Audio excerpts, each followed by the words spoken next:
Hello बच्चों, आपका फिर से स्वागत है फिजिक्स वाला प्लेटफॉर्म पर। मैं सर्वेश कुमार दीक्षित आज आपके लिए लेके आया हूं थर्मोडायनेमिक्स का नेक्स्ट नंबर का लेक्चर। आज हम लोग क्या डिस्कस करेंगे? तो आज हम लोग प्यारे बच्चों डिस्कस करेंगे थर्मोकेमिस्ट्री के बारे में कि थर्मोकेमिस्ट्री में हमें क्या कैसे पढ़ना है ना। आज की डिटेल सिर्फ थर्मोकेमिस्ट्री के बारे में होगी और किसी बात के बारे में नहीं होगी। तो चलो स्टार्ट करते हैं थर्मोकेमिस्ट्री और किस तरह से की जाती है ये भी डिस्कस करेंगे। ध्यान रखिएगा, इस जगह से एक क्वेश्चन पेपर में रहता है, मोस्टली इस जगह से एक क्वेश्चन हमारे पेपर में रहता है। तो यार दोस्तों, जब एक क्वेश्चन पेपर में रहता है तो हम उसको क्या करेंगे? करके आएंगे। अब बात यह आती है कि उसको करके कैसे आएंगे, उस बात पर आज डिस्कशन है। तो टॉपिक का नाम क्या है? थर्मोकेमिस्ट्री। तो थर्मोकेमिस्ट्री में डिस्कशन किस बात का होता है? डिस्कशन इस बात का होता है कि किसी भी केमिकल रिएक्शन में कितना एंथैल्पी चेंज है उसका मेजरमेंट थर्मोकेमिस्ट्री में किया जाता है। दोस्तों, थर्मोकेमिस्ट्री में क्या मेजर करते हो? थर्मोकेमिस्ट्री में हम इस बात को मेजर करते हैं कि किसी भी केमिकल रिएक्शन में एंथैल्पी चेंज कितना है। ठीक है, तो जरा देखो, सबसे पहले एंथैल्पी ऑफ रिएक्शन डिस्कस करते हैं। दोस्तों, एंथैल्पी ऑफ रिएक्शन बोलो या फिर हीट ऑफ रिएक्शन बोलो, बात एक ही है। हीट ऑफ रिएक्शन बोलो, दोनों एक ही बात है। किसी ने कहा ऐसा कैसे? तो ऐसा इसलिए, थर्मोकेमिस्ट्री में जितनी भी रिएक्शन चलती हैं वो सब कांस्टेंट प्रेशर पे चलती हैं। ठीक है, वो सब क्या चलती हैं? कांस्टेंट प्रेशर पे चलती हैं। तो heat at constant pressure, heat at constant pressure is known as enthalpy change, is known as enthalpy change। और जितनी भी रिएक्शन थर्मोकेमिस्ट्री की हैं, जितना भी हीट आप थर्मोकेमिस्ट्री में काउंट करते हो वो सब कांस्टेंट प्रेशर पर ही काउंट करते हो। ठीक है, इसलिए ध्यान रखिएगा, आप एंथैल्पी ऑफ रिएक्शन बोलिए या हीट ऑफ रिएक्शन बोलिए, एक बात है। पहला पॉइंट तो ये हो गया, क्या एक बात है। ठीक, अब कहानी को थोड़ा और आगे बढ़ाते हैं। जैसे देखो यार दोस्तों, ये रिएक्शन है A1A, प्रोडक्ट बना N2B, N1A प्रोडक्ट बना N2B। अब ये एक रिएक्शन है, इसकी एंथैल्पी चाहिए हमें कि एंथैल्पी ऑफ रिएक्शन क्या है, तो कैसे लिखा जाए। किसी भी तरह की एंथैल्पी ऑफ रिएक्शन को हम कैसे लिखेंगे, इस बात को डिस्कस करते हैं। तो जरा देखो, कोई भी जर्नल रिएक्शन है, उसकी एंथैल्पी ऑफ रिएक्शन लिखनी है तो हम लोग इस तरह से लिखते हैं, एंथैल्पी ऑफ रिएक्शन, ठीक है, इक्वल टू, गौर समझिएगा, एंथैल्पी ऑफ प्रोडक्ट, जितनी भी एंथैल्पी है, एंथैल्पी ऑफ प्रोडक्ट।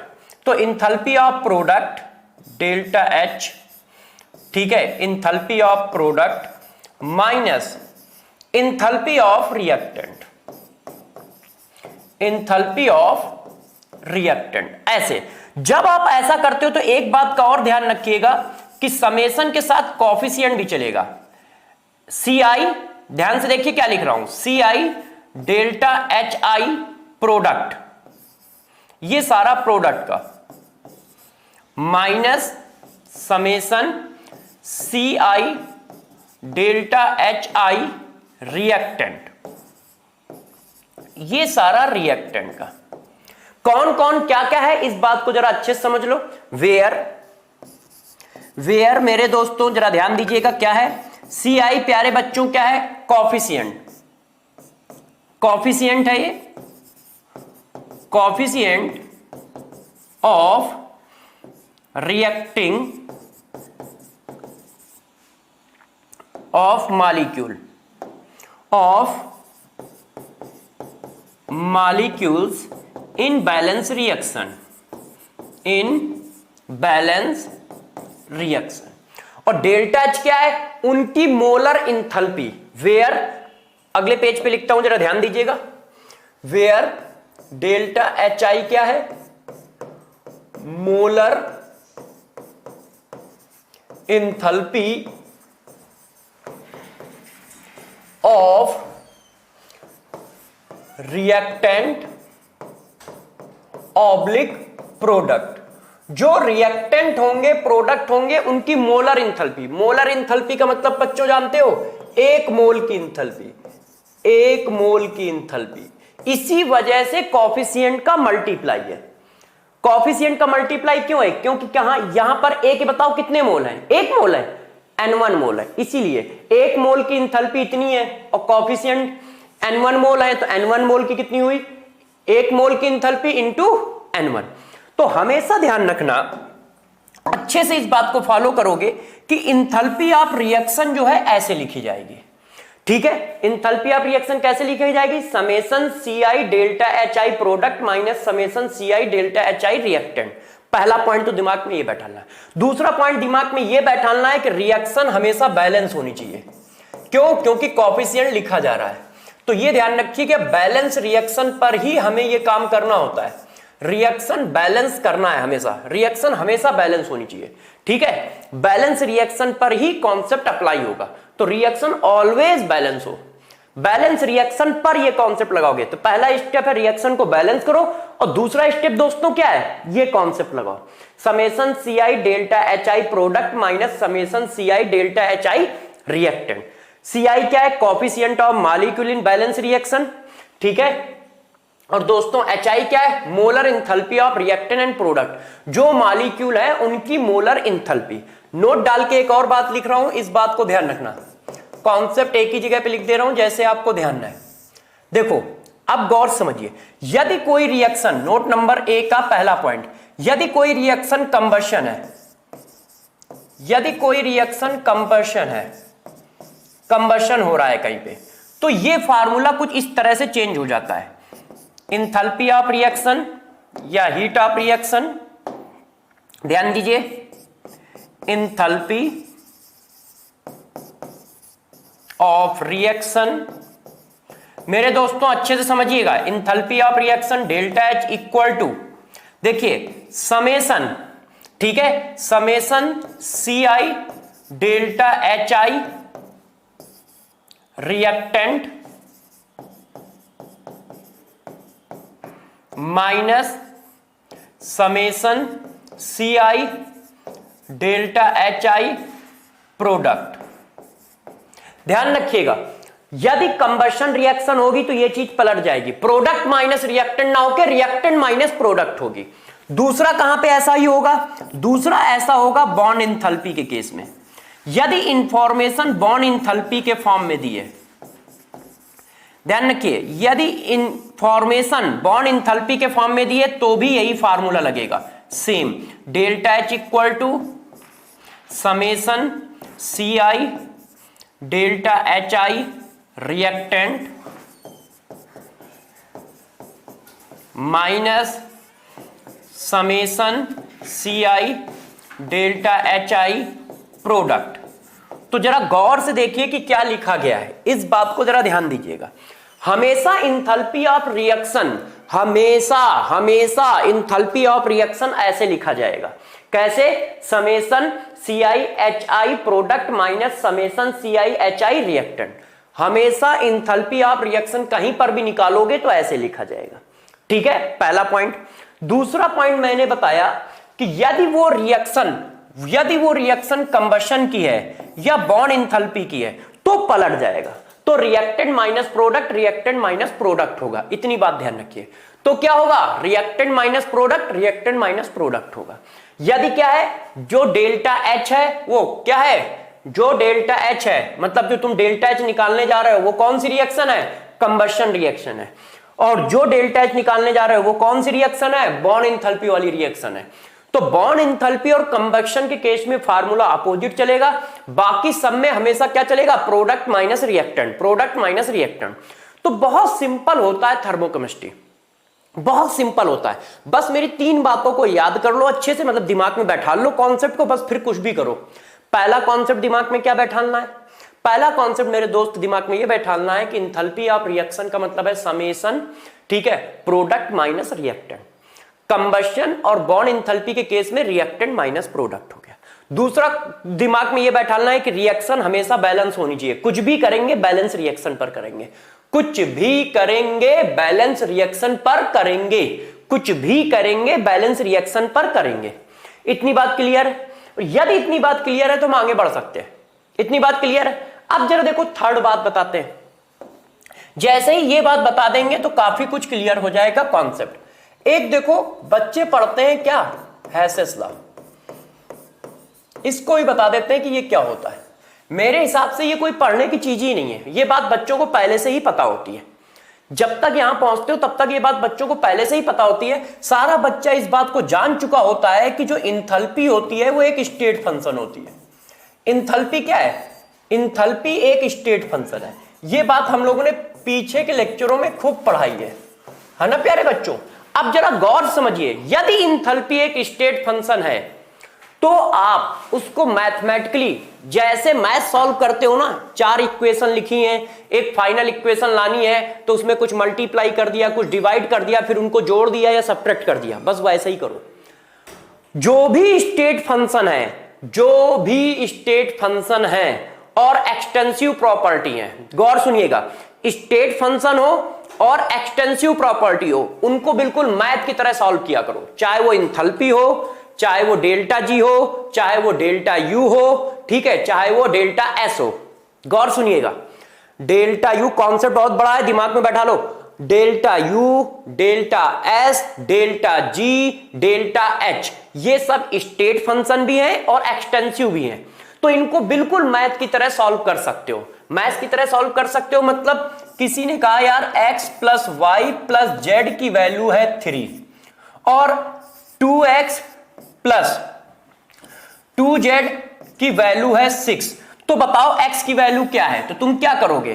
कुछ नहीं करोगे, इसमें 2 का मल्टीप्लाई करोगे, इसकी वैल्यू थोड़ा चेंज कर देता हूं जैसे एक आंसर आए, 2 का मल्टीप्लाई करोगे और क्या कर दोगे? सब्ट्रैक्ट कर दोगे। तो जैसे ही तुम करोगे तो 2x इक्वल टू 2 का मल्टीप्लाई से ये कट जाएगा, 2 के मल्टीप्लाई से ये कट जाएगा, कितना आ जाएगा? 6 आ जाएगा, है कि नहीं? 6 आ गया, इसको थोड़ा सा सॉल्व कर दे नहीं तो माइनस में आ जाएगा, ठीक है। इसको 6 कर लो और इसको मेरे प्यारे बच्चों, एक मिनट, इसको मेरे प्यारे बच्चों 10 कर लो। तो जरा देखो प्यारे बच्चों कितना आ गया, जरा ध्यान दीजिए। तो ये कितना आ गया? 14। तो x इक्वल टू कितना आ गया? 7। ये आपने मैथ से सॉल्व किया है ना, बस यही करना है, गौर से दिमाग में बैठा लो। एक्सटेंसिव प्रॉपर्टी हो, स्टेट फंक्शन हो, उसको बिल्कुल मैथ की तरह सॉल्व कर सकते हो। और वो कौन कौन? Delta G, delta H, delta U, delta S, इनको बिल्कुल मैथ की तरह सॉल्व करो।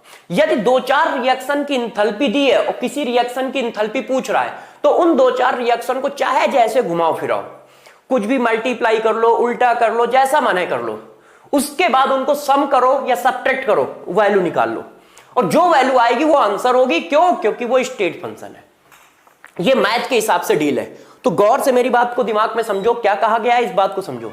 क्या किसी भी रिएक्शन की इंथैल्पी पूछी जा रही है, किसी भी रिएक्शन का डेल्टा जी पूछा जा रहा है, किसी भी रिएक्शन का डेल्टा एस पूछा जा रहा है, किसी भी रिएक्शन का डेल्टा यू पूछा जा रहा है और नंबर ऑफ रिएक्शन का डेल्टा एच, डेल्टा यू ये सब दिया है, तो उनको आप रीअरेंज करके एक फाइनल रिएक्शन का डेल्टा एच निकाल लो। और ये सब बिल्कुल पॉसिबल है और कर सकते हो क्योंकि ये स्टेट फंक्शन है और साथ साथ में एक्सटेंसिव प्रॉपर्टी है। इसी को हेसेस लॉ कहते हैं। हेसेस लॉ का मतलब होता है इंथैल्पी स्टेट फंक्शन है तो आप चाहे जैसे जाओ, हेसेस लॉ ये बताता है। और ये बात हम लोग बचपन में ही सीख चुके हैं, पता नहीं ये क्यों नाम इतना दिया गया है, ये साइंटिस्ट को रिगार्ड करने के लिए बस ये नाम दिया गया है और इस नाम की वजह से हम लोग क्या करते हैं, इसको पढ़ते हैं। नहीं तो इसको पढ़ने की अपने को कोई जरूरत नहीं है, हम लोग पीछे ही पढ़ चुके हैं। देखो ए से बी तक जाने में हमने यहां पर एनर्जी खर्च की कितनी? Delta H1। फिर हम ए से बी तक गए, सॉरी इसको फिर हम लोग कुछ और नाम दे देते हैं क्योंकि बी यहां लिख चुके हैं, तो इसको हम लोग नाम दे देते हैं ए से पी। ए से पी तक जाने में हमने एनर्जी कितनी की दोस्त खर्च? Delta H1। इसी तरह इसी जगह तक पहुंचने के लिए ए से बी गए, यहां पे मैंने खर्च की डेल्टा H2, बी से सी गए, यहां खर्च की डेल्टा H3, सी से डी गए, यहां खर्च की डेल्टा H4 और डी से पी गए, यहां खर्च की डेल्टा H5।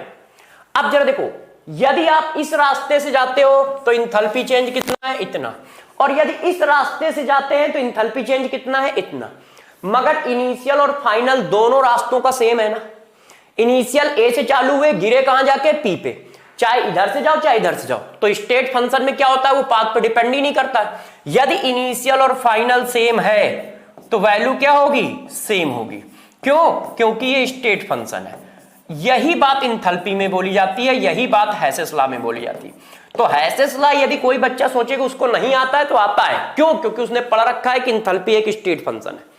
और डेल्टा एच तो छोड़ो, जितने भी स्टेट फंक्शन है और एक्सटेंसिव प्रॉपर्टी है उन सबको ऐसे रीअरेंज कर सकते हो। तो दिमाग में एक और बात बैठा लो, कॉन्सेप्ट नंबर 3, क्या जितनी भी हमारे पास स्टेट फंक्शन और एक्सटेंसिव प्रॉपर्टी है उन सबको मैथमेटिकली जैसे सॉल्व करते हो, जैसे मैथ सॉल्व करते हो वैसे सॉल्व कर सकते हो, जैसे मैथ सॉल्व करते हो वैसे सॉल्व कर सकते हो। कि 2-4 इक्वेशन दिए हैं, किसी इक्वेशन की वैल्यू पूछ रहा है, तो जो भी कुछ आपको मैथ के हिसाब से समझ में आता है वो सब करते चले जाओ, वो सब करते चले जाओ। ठीक है, कॉन्सेप्ट समझ गए? बस यदि इतना समझ गए हो तो बस खत्म बात है, गौर समझ लो इस बात को, इतना ठीक है। तो पहली बात मैंने क्या बताई, रिएक्शन ऑलवेज बैलेंस होनी चाहिए। दूसरी बात मैंने क्या बताई, इंथैल्पी ऑफ रिएक्शन लिखनी है तो प्रोडक्ट माइनस रिएक्टेंट लिखोगे, सिर्फ कंबशन और बॉन्ड इंथैल्पी के केस में रिएक्टेंट माइनस प्रोडक्ट लिखोगे। तीसरी बात मैंने क्या बताई, इंथैल्पी, इंटरनल एनर्जी, ठीक है, गिब्स फ्री एनर्जी और एंट्रोपी चेंज, ये सब स्टेट फंक्शन के साथ साथ एक्सटेंसिव प्रॉपर्टी है, तो इनको बिल्कुल उसी तरह से डील करो किसी इक्वेशन में जैसे मैथ्स की इक्वेशन सॉल्व करते हो। इतना कॉन्सेप्ट अभी तक दिया है। अब कहानी को आगे ले चलते हैं। अब जरा देखो प्यारे बच्चों, ये क्या है, enthalpy of reaction in basis of different process.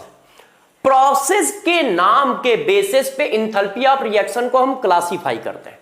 Enthalpy of reaction को हम क्लासीफाई करते हैं प्रोसेस के बेसिस के नाम पर, कि एक स्पेसिफिक प्रोसेस चल रहा है, जैसे एसिड बेस रिएक्शन कर रहे हैं तो ये एक स्पेसिफिक प्रोसेस है, तो इसके बेसिस पे इसकी रिएक्शन का नाम रख दिया क्या, इंथैल्पी ऑफ रिएक्शन को क्या बोलने लगे, इंथैल्पी ऑफ न्यूट्रलाइजेशन। ठीक है, इसी तरह किसी चीज को जलाया जा रहा है, कंबशन किया जा रहा है, तो हमने उसकी इंथैल्पी ऑफ रिएक्शन का नाम रख दिया इंथैल्पी ऑफ कंबशन। किसी में सिर्फ बॉन्ड ब्रेक हो रहा है, बॉन्ड बन रहा है, तो हमने उसका नाम रख दिया बॉन्ड इंथैल्पी। तो अब प्रोसेस के बेसिस पे, प्रोसेस के स्पेसिफिकेशन के बेसिस पे हम उनका नॉमेनक्लेचर कर देते हैं। Enthalpy of reaction journal name है, जैसे हाइड्रोकार्बन में एल्केन जर्नल नाम है, अब हम उनका नॉमेनक्लेचर करते हैं, मेथेन, एथेन, प्रोपेन, ब्यूटेन, इसी तरह से ये इंथैल्पी ऑफ रिएक्शन ये जर्नल पॉइंट नाम है। अब हम क्लासिफिकेशन कर रहे हैं प्रोसेस के बेसिस पे, तो प्रोसेस के बेसिस पे क्लासिफिकेशन में सबसे इंपॉर्टेंट जो होता है वो ये है, enthalpy of formation and standard enthalpy of formation. तो देखो इंथैल्पी ऑफ फॉर्मेशन और स्टैंडर्ड इंथैल्पी ऑफ फॉर्मेशन क्या होता है, गौर से ध्यान दीजिएगा कि थर्मोकेमिस्ट्री में डिफिनीशन ही फार्मूला है, थर्मोकेमिस्ट्री में डिफिनीशन ही फार्मूला है, और सारी डिफिनीशन हमेशा एक मोल के लिए। तो देखो जो नाम लिखा है उसी को अच्छे से पढ़ लो, इंथैल्पी ऑफ फॉर्मेशन। तो गौर से देखिए कि इंथैल्पी ऑफ फॉर्मेशन मेरे दोस्त क्या होती है, इस बात को आप अच्छे से समझिए। देखो इंथैल्पी ऑफ फॉर्मेशन का मतलब है कि एक मोल मॉलिक्यूल को फॉर्म करना है, एक मोल मॉलिक्यूल को फॉर्म करना है। जरा बताना, वाटर नेचर में किस फॉर्म में मिलता है, लिक्विड फॉर्म में। वाटर नेचर में किस फॉर्म में मेरे दोस्त मिलता है, लिक्विड फॉर्म में। तो एक मोल वाटर हमें बनाना है, एक मोल वाटर हमें बनाना है। इंथैल्पी ऑफ फॉर्मेशन की डिफिनीशन बता रहा है, एक मोल हमें वाटर बनाना है, मगर किससे बनाना है, अब यहां पर मेन पॉइंट है, किससे बनाना है। एक मोल वाटर बनाने में जरा बताओ कौन से एटम यूज हो रहे हैं, एक हाइड्रोजन यूज हो रहा है, एक ऑक्सीजन यूज हो रहा है। तो हाइड्रोजन नेचर में जिस फॉर्म में मिलता है उससे बनाना है, ऑक्सीजन नेचर में जिस फॉर्म में मिलता है उससे बनाना है। हाइड्रोजन दोस्त नेचर में किस फॉर्म में मिलता है, हाइड्रोजन गैस के फॉर्म में, ध्यान रखिएगा with physical state. Oxygen nature में किस फॉर्म में मिलता है, ऑक्सीजन गैस के फॉर्म में। तो enthalpy of formation of water ये हुई, क्यों, क्योंकि रिएक्शन खुद लिखनी पड़ेगी। इंथैल्पी ऑफ फॉर्मेशन का मतलब होता है एक मोल मॉलिक्यूल का फॉर्मेशन करना है, मगर जो उसके कॉन्स्टिट्यूएंट एटम है वो अपने नेचुरल फॉर्म में होने चाहिए। नेचुरल फॉर्म का मतलब जिस फॉर्म में वो नेचर में एग्जिस्ट करते हैं, जिस फॉर्म में वो नेचर में एग्जिस्ट करते हैं उस फॉर्म से उसके एक मोल को बनाओगे। जैसे एक मोल वाटर को बनाना है तो वाटर में कौन कौन है, हाइड्रोजन और ऑक्सीजन। तो हाइड्रोजन किस फॉर्म में लोगे, हाइड्रोजन गैस फॉर्म में, क्योंकि हाइड्रोजन नेचर में हाइड्रोजन गैस फॉर्म में मिलता है। ऑक्सीजन किस फॉर्म में लोगे, ऑक्सीजन गैस फॉर्म में, क्योंकि ऑक्सीजन नेचर में गैस फॉर्म में मिलता है। तो ये वाली रिएक्शन बोली जाएगी enthalpy of formation, enthalpy of formation of water. गौर से मेरी बात को समझिएगा, ये वाली रिएक्शन बोली जाएगी enthalpy of formation of water. किसी ने कहा सर हम एक मोल वाटर बनाना है ना, तो एक मोल वाटर हम ऐसे बना लेते हैं, एक मोल वाटर लिक्विड बनाना है तो हम इस तरह से बना लेते हैं, एक मोल HN और एक मोल OHN। अब भी तो एक मोल वाटर बनना है, बताओ अब भी तो 1 मोल वाटर बनना है, मगर ये रिएक्शन इंथैल्पी ऑफ फॉर्मेशन नहीं बोली जाएगी।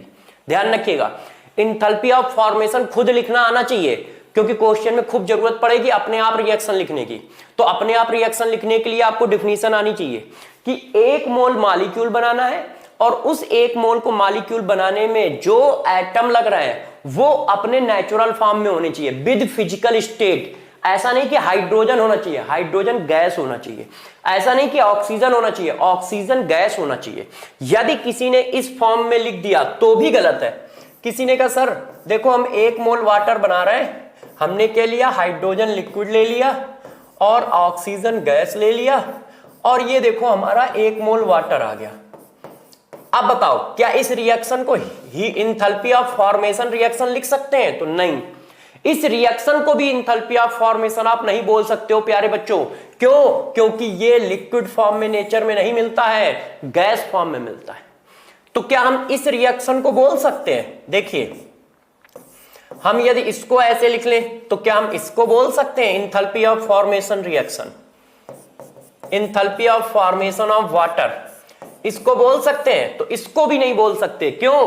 क्योंकि ये गैस फॉर्म में मिलता है, लिक्विड फॉर्म में नहीं मिलता है। तो ध्यान रखिएगा मेरे प्यारे बच्चों, दिमाग में ये बात बैठा लो, क्योंकि ये खुद लिखनी पड़ती है। इंथैल्पी ऑफ फॉर्मेशन खुद लिखना पड़ेगा, और खुद लिखना पड़ेगा तो इक्वेशन यदि लिखनी नहीं आती होगी तो क्वेश्चन नहीं होगा।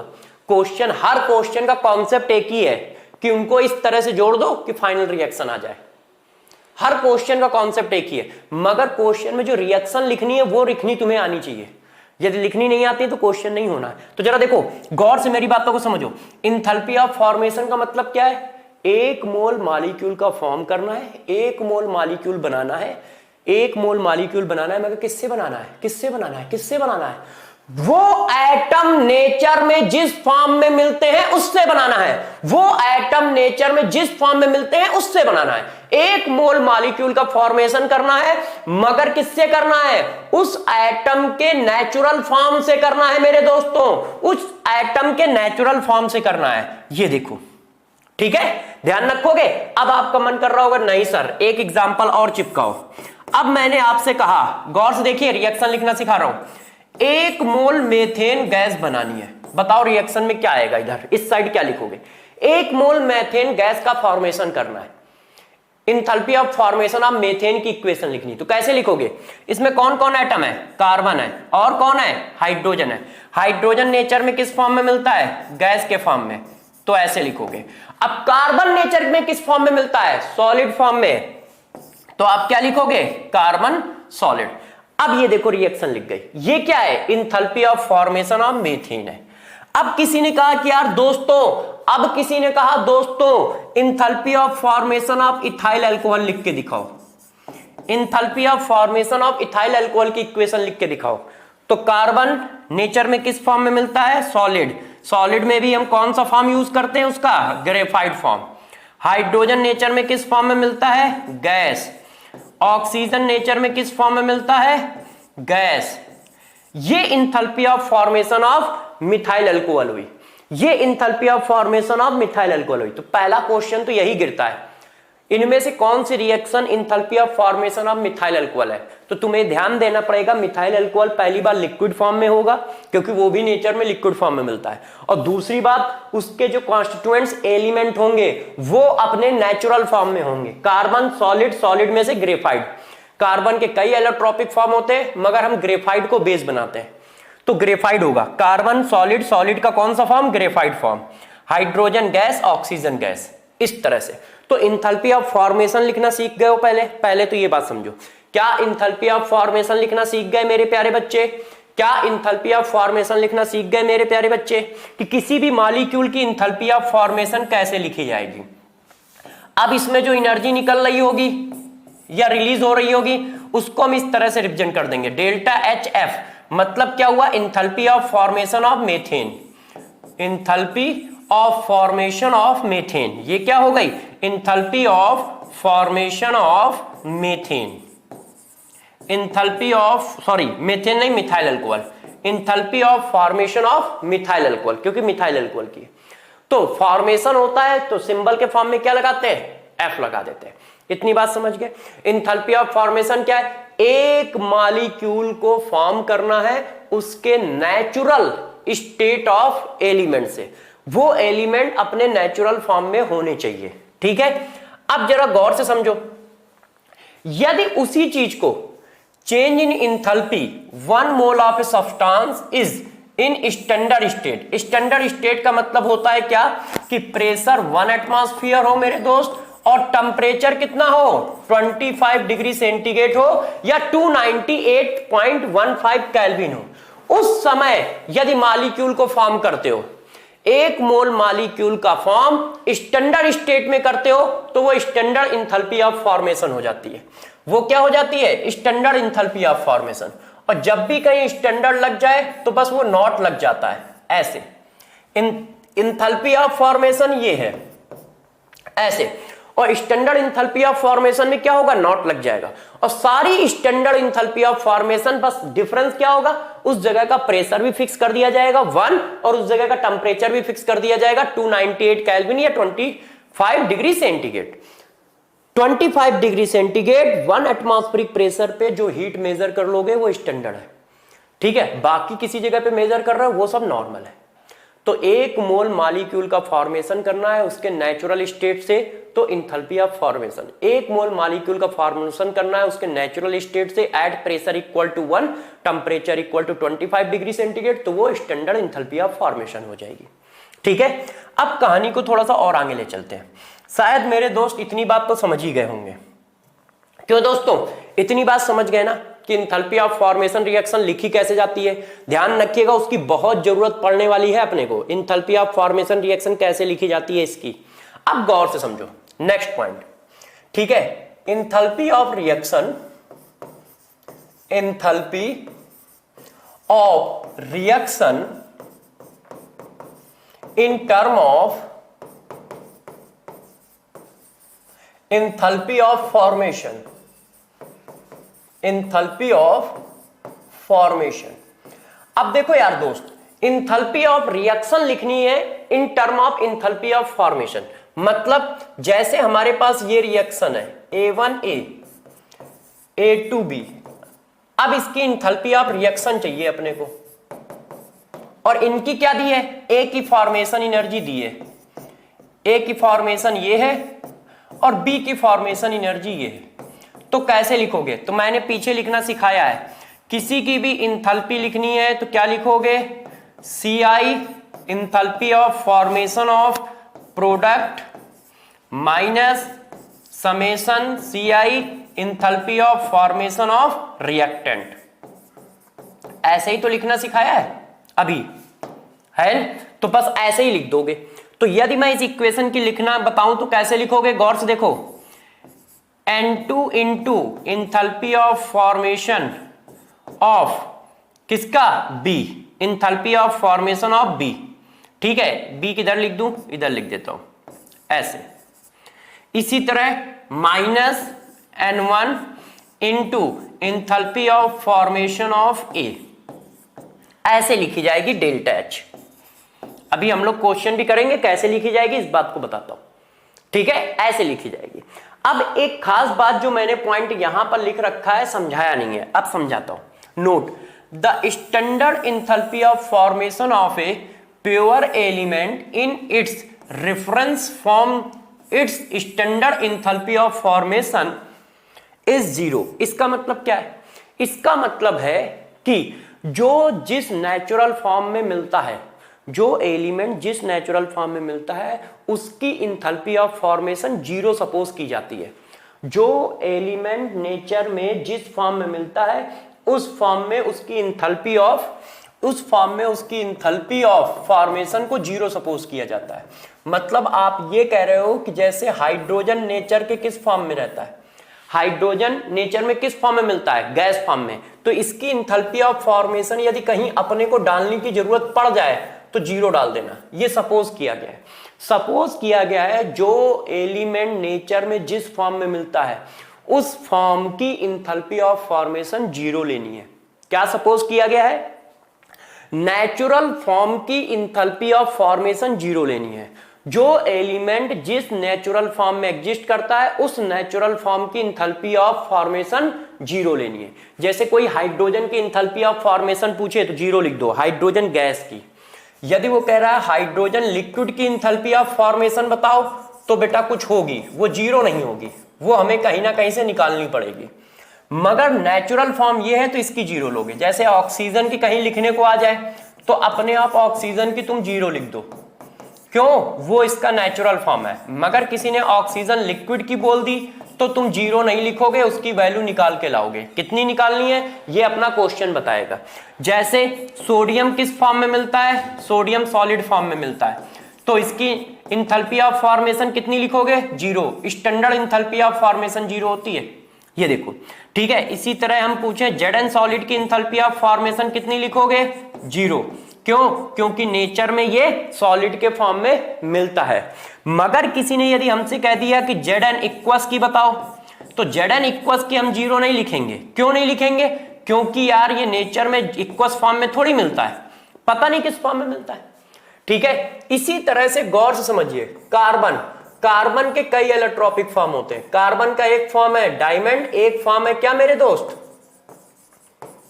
एक फॉर्म है ग्रेफाइट। तो ग्रेफाइट को हम जीरो सपोज करते हैं और डायमंड को जीरो सपोज नहीं करते। क्यों, क्योंकि स्टैंडर्ड किसी एक को ही बनाना है, स्टैंडर्ड किसी एक को बनाना है। यदि किसी एटम के एक से ज्यादा एलोट्रोपिक फॉर्म नेचर में एग्जिस्ट करते हैं तो किसी एक फॉर्म को हम स्टैंडर्ड बनाते हैं। तो कार्बन के केस में ग्रेफाइट की जीरो लोगे, डायमंड की है तो डायमंड की जीरो नहीं लोगे, कुछ लोगे, वो निकालनी पड़ेगी क्वेश्चन में। इसी तरह से सल्फर, सल्फर के रोम्बिक फॉर्म को हम लोग जीरो लेते हैं। सल्फर का कौन सा फॉर्म जीरो लिया जाता है, रोम्बिक फॉर्म जीरो लिया जाता है। सल्फर के बहुत सारे फॉर्म होते हैं, मोनोक्लिनिक, ट्राइक्लिनिक, इन सबको जीरो हम नहीं लेते हैं। सल्फर यदि मोनोक्लिनिक फॉर्म में है तो भी हम जीरो नहीं लेंगे, ट्राइक्लिनिक फॉर्म में है तो भी हम जीरो नहीं लेंगे। सल्फर का एक ही फॉर्म जीरो लिया जाता है, और सल्फर का क्या, किसी का भी सिर्फ हम एक फॉर्म जीरो लेते हैं, ठीक है, ये ध्यान रखिएगा, कोई एक फॉर्म। तो कार्बन का ग्रेफाइट, सल्फर का रोम्बिक, इसी तरह फास्फोरस का, तो फास्फोरस का हम लोग व्हाइट फास्फोरस को जीरो लेते हैं, ठीक है। रेड को हम लोग जीरो नहीं लेते हैं। यदि रेड फास्फोरस है तो उसकी जीरो नहीं सपोज करोगे, उसकी अपनी तरफ से डालोगे। तो rule number 2, standard enthalpy of formation of natural state is suppose to be zero. होती नहीं है, हम लोगों ने अपना कैलकुलेशन को इजी करने के लिए जीरो सपोज किया है। क्या, standard enthalpy of formation of natural state of element is suppose to be zero. हम लोग उसको जीरो मान के चलते हैं, किसकी, नेचुरल फॉर्म की, नेचुरल फॉर्म की इंथैल्पी ऑफ फॉर्मेशन जीरो मान के चलते हैं। दिमाग में बात डालिए, ये कॉन्सेप्ट है, ये यूज होगा, ठीक है, इस बात को समझ गए। तो इंथैल्पी ऑफ फॉर्मेशन में 3 कॉन्सेप्ट दिए। पहले इंथैल्पी ऑफ फॉर्मेशन की डिफिनीशन, 1 मोल का फॉर्मेशन करना है, किससे करना है, डिफिनीशन अच्छे से याद होनी चाहिए, किससे करना है, उसके नेचुरल फॉर्म से करना है, पहला पॉइंट। दूसरा point, enthalpy of formation of natural form को क्या मानते हैं, जीरो मानते हैं। Enthalpy of formation of natural form of element को क्या सपोज किया गया है, जीरो, वो हम कभी निकालेंगे नहीं। अब चलते हैं कि क्या क्वेश्चन किए जा सकते हैं, और किए जा सकते हैं तो कैसे। देखो इस क्वेश्चन को जरा दोस्तों समझो, इस क्वेश्चन को समझिए। The enthalpy of formation of N2O, आपको इंथैल्पी ऑफ फॉर्मेशन दी है, ठीक है, किसकी दी है, N2O की, कितनी दी है, 28 किलो जूल पर मोल। फिर आपको कह रहा है the enthalpy of formation of NO भी दिया है, enthalpy of formation of NO। तो दोस्त enthalpy of formation of NO कितना दिया है, enthalpy of formation of NO हमें दिया गया है 90 किलो जूल पर मोल। अब वो पूछ क्या रहा है, द इंथैल्पी ऑफ रिएक्शन पूछ रहा है, इस रिएक्शन की इंथैल्पी पूछ रहा है। तो हमारा रूल क्या है, मैंने आपको पढ़ाया है कि जब भी कहीं रिएक्शन की इंथैल्पी या रिएक्शन का कुछ भी पूछा जाए तो सबसे पहले रिएक्शन बैलेंस होनी चाहिए। हम सारा काम बैलेंस रिएक्शन पर करेंगे और विद फिजिकल स्टेट। अब ये देखो रिएक्शन है, क्या ये रिएक्शन बैलेंस है, nitrogen 4 nitrogen 4 oxygen 4 oxygen 4 balance है। अब हमसे तुम पूछ क्या रहे हो, इस रिएक्शन की इंथैल्पी पूछ रहे हो।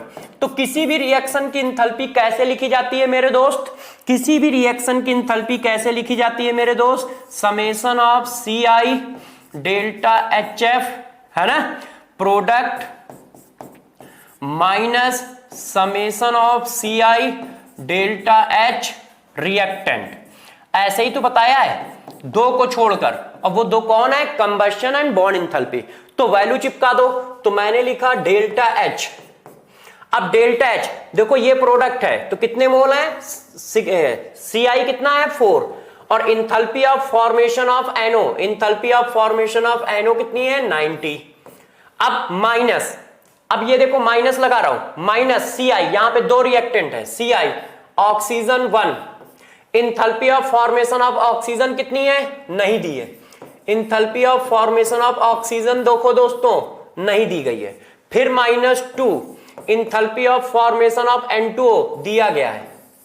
अब यार बड़ा बताओ ये कैसे निकलेगा यदि ये नहीं दिया गया है तो, ऑक्सीजन की इंथैल्पी ऑफ फॉर्मेशन नहीं दी गई है तो क्वेश्चन कैसे निकलेगा, एक इक्वेशन में दो वेरिएबल है। तो अब तुम्हें ये पीछे वाला पॉइंट याद आना चाहिए, नहीं आ रहा है तो गलत है। Enthalpy of formation of natural state suppose to be 0, वो दी क्यों जाएगी, वो तो 0 रखनी है। ऑक्सीजन किस फॉर्म में है, गैस फॉर्म में। ऑक्सीजन गैस फॉर्म में है तो इसकी इंथैल्पी ऑफ फॉर्मेशन कितनी डालोगे, 0। क्यों, अपने नेचुरल स्टेट में है ना। N2O NO ये एक मॉलिक्यूल है, N2O का NO का कौन कौन एटम है, नाइट्रोजन और ऑक्सीजन, और नाइट्रोजन और ऑक्सीजन अलग अलग नेचुरल फॉर्म में एग्जिस्ट करते हैं। तो इसकी कितनी डाल दोगे, 0। जैसे ही तुम इसकी 0 डालोगे तो डेल्टा एच की वैल्यू आ गई। भाई इसको जरा मल्टीप्लाई कर दो, इसको भी मल्टीप्लाई कर दो, इसको तो हमने 0 डाल दिया, समझ गए ना 0 कैसे डाला। अब यार जरा इसको सॉल्व कर लीजिएगा प्लीज, ठीक है। देखिए कैलकुलेशन पर सभी लोग ध्यान रखें, कैलकुलेशन को देखते चलें, मेरे से मिस्टेक होने की प्रोबेबिलिटी हाई रहती है कैलकुलेशन की, ठीक है। क्यों, हम लोग बहुत कम कैलकुलेशन करते हैं, कॉन्सेप्ट ही बताते रहते हैं। तो जरा ध्यान रखिए, कैलकुलेशन कभी भी मिस्टेक हो तो प्लीज चेक करते जाइएगा, कहीं दिक्कत होगी मैं भी चेक कर लूंगा। देखो आंसर ये आ गया 304।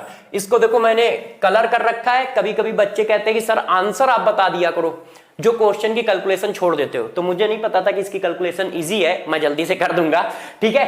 तो जिसमें भी अलग कलर हो तो समझ लेना वही आंसर है, ठीक। आंसर कितना आ गया, प्लस का 304। क्वेश्चन कैसे किया समझ पा रहे हो, ऐसे ही क्वेश्चन करना है मेरे दोस्तों। चलिए आगे बढ़ते हैं, एक और क्वेश्चन कहा गया sulphur plus O2 gives SO3 plus 2x kilo calorie. ये कह रहा है इस रिएक्शन की इंथैल्पी कितनी है मेरे दोस्त, S प्लस O2। ये एक रिएक्शन है जो SO3 बना रहा है, इसकी इंथैल्पी वो बोल रहा है कितनी है, प्लस 2x किलो कैलोरी है। फिर एक और रिएक्शन है SO2 plus O2 gives SO3। इस रिएक्शन की इंथैल्पी मेरे दोस्त कितनी है, प्लस y कैलोरी है। अब वो पूछना क्या जा रहा है, the enthalpy of formation of SO2। देखो इसने बात फंसाई, वो कह रहा है इसकी इंथैल्पी ऑफ फॉर्मेशन बताओ कि इसकी इंथैल्पी ऑफ फॉर्मेशन कितनी होगी। अब इसकी इंथैल्पी ऑफ फॉर्मेशन कितनी होगी तो पहले इसकी रिएक्शन लिखनी पड़ेगी, पहले इसकी रिएक्शन लिखनी पड़ेगी। क्यों, क्योंकि enthalpy of formation of SO2 पूछ रहे हो ना, तो पहले पता तो चले किस रिएक्शन की इंथैल्पी निकालनी है। तो enthalpy of formation of SO2 मेरे दोस्त कैसे लिखी जाएगी। अब आप लोग लिख के दोगे मुझे, गलत लिखी तो बहुत मारे जाओगे, ध्यान रखना। सल्फर किस फॉर्म में एग्जिस्ट करेगा, सॉलिड। ऑक्सीजन किस फॉर्म में एग्जिस्ट करेगा, गैस। यही तो लिखी जाएगी और यही आप हमसे पूछ रहे हो। ये देखो enthalpy of formation of SO2 reaction हो गई कि नहीं, ये क्या हो गई, enthalpy of formation of SO2 reaction. आप इस रिएक्शन की एनर्जी पूछ रहे हो, ये तो तुम्हारे बाएं हाथ का खेल हो गया। दो इक्वेशन दी है, तीसरी इक्वेशन निकालनी है। दो इक्वेशन दी है, ये और ये, और तीसरी इक्वेशन निकालनी है, तो रीअरेंज कर लो। क्यों, क्योंकि स्टेट फंक्शन है, इसी को आप हेसेस लॉ बोलते हो, क्योंकि ये स्टेट फंक्शन है। अपना रीअरेंज कर लो, जो आ जाए वही आंसर। अब रीअरेंज करो, हमें क्या चाहिए, सल्फर चाहिए, ये सल्फर है। हमें क्या चाहिए, ऑक्सीजन चाहिए, ये ऑक्सीजन है। हमें क्या चाहिए, SO2 चाहिए, ये SO2 है। SO3 अपने को चाहिए नहीं, तो सिंपल सी बात है, SO2 किधर चाहिए, राइट में। यहां कहां है, लेफ्ट में। इसको पलट लो, जब रिएक्शन पलटोगे तो इंथैल्पी का साइन पलट जाएगा। तो SO3 gives SO2 plus O2। Delta H का साइन क्या हो गया, -y किलो कैलोरी। साइन क्यों पलट जाएगा, इंथैल्पी स्टेट फंक्शन है, यहां से यहां तक जाने में x लगी तो वापस आने में -x लगी, है कि नहीं, क्योंकि स्टेट फंक्शन है। चलो अब जरा देखो यार, SO2 हमारा किधर आ गया, राइट साइड में आ गया। अब इनको रीअरेंज करो, ये लेफ्ट साइड में है, वो राइट साइड में। तो इसको मैंने बोला, देखो इसको मैंने बोला इक्वेशन नंबर 1, इसको मैंने बोला इक्वेशन नंबर 2। अब हम क्या करना चाहते हैं, हमें ये इक्वेशन लानी है। तो ये इक्वेशन लाने के लिए हम लोग क्या करें मेरे दोस्त, इक्वेशन 1 और 2 को ऐड करो। जब इक्वेशन 1 और 2 को ऐड करोगे तो SO3 से SO3 कैंसिल, ठीक है, मगर यहां रिएक्शन बैलेंस नहीं है, रिएक्शन को बैलेंस करना पड़ेगा।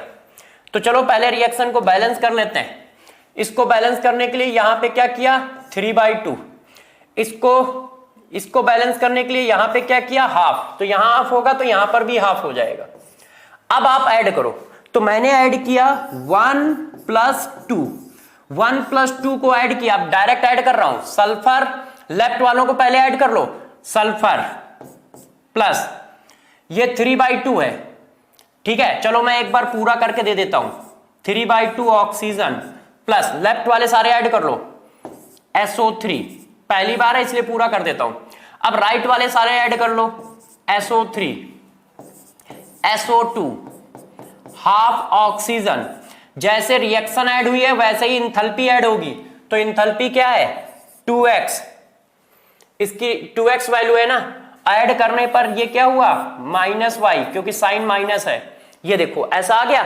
अब ये कैंसिल हो गया, ये कैंसिल हो गया, और ये 3/2 है, ये हाफ है, हाफ इधर आ गया तो ये वाली इक्वेशन आ जाएगी। देख लो, कहो तो मैं कर देता हूं, इस इक्वेशन को इधर लिख देता हूं, देख लीजिए पहली बार है इसलिए लिख देता हूं, सल्फर O2 SO2, और एनर्जी कितनी बची, 2x - y। बस यही आंसर हो गया हमारा। रिएक्शन मैच हो गई तो एनर्जी भी मैच हो गई। तो आंसर क्या है, 2x - y। ऐसा कहीं लिखा है, 2x - y, ये आंसर हो गया। ठीक है ना दोस्तों, तो समझ पाए कैसे करें। यही मैं बात पढ़ाना चाह रहा था और यही मैं बात बार बार फोकस कर रहा था कि इंथैल्पी आप रिएक्शन खुद लिखनी पड़ेगी। यदि तुम ये रिएक्शन गलत लिखोगे तो अपने आप आंसर गलत आएगा। तो इंथैल्पी आप रिएक्शन लिखना सीख पाए ना, कैसे लिखनी है, इस बात का विशेष ध्यान रखिएगा कि इंथैल्पी आप रिएक्शन लिखनी कैसे है। ठीक है, चलो आगे बढ़ते हैं। अब जरा देखो, इंथैल्पी ऑफ न्यूट्रलाइजेशन। अब प्यारे बच्चों हम नई हेडिंग पे आ गए हैं, enthalpy of neutralisation. Enthalpy of neutralisation क्या है, इस बात पे डिस्कस करते हैं। तो जरा देखो इंथैल्पी ऑफ न्यूट्रलाइजेशन क्या है। ये जो लिखा है वो तो एक अलग बात है, पहले आप मेरी बात को अच्छे से समझो कि इंथैल्पी ऑफ न्यूट्रलाइजेशन का मतलब क्या है। ठीक है, इसका जरा कॉन्सेप्ट अच्छे से ध्यान दीजिए कि कॉन्सेप्ट क्या है। गौर से मेरी बात देखिएगा। 1 मोल HIN, चलो पूरा लिख देता हूं। देखो दोस्त 1 मोल HIN, 1 मोल OHIN को न्यूट्रलाइज करने में जो भी एनर्जी निकलती है उसको बोलते हैं इंथैल्पी ऑफ न्यूट्रलाइजेशन। ठीक है, क्या होता है इंथैल्पी, देखो डिफिनीशन क्या है, enthalpy release in neutralisation of 1 mole of HIN of acid and by 1 mole of OHIN of base. Total amount of energy release in neutralization of 1 mole of HIN of acid by 1 mole of OHIN of base. ध्यान रखिए, 1 मोल acid नहीं बोला जा रहा है, 1 mole HIN बोला जा रहा है। 1 मोल बेस नहीं बोला जा रहा है, 1 मोल OHIN बोला जा रहा है। Total amount of energy release in neutralisation of 1 mole HIN of acid by 1 mole OHIN of base is known as enthalpy of neutralisation.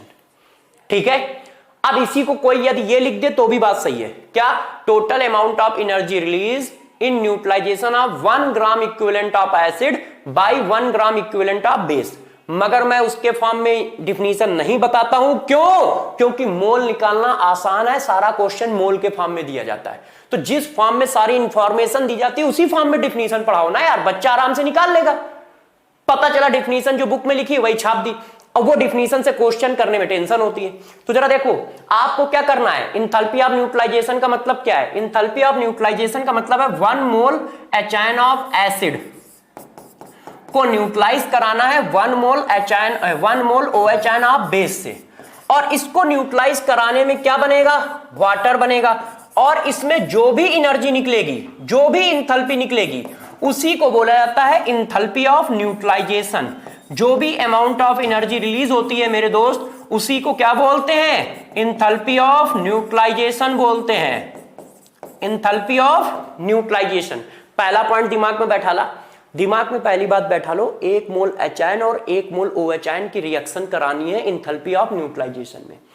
1 mole HN और 1 मोल OH की रिएक्शन करानी है इंथैल्पी ऑफ न्यूट्रलाइजेशन में।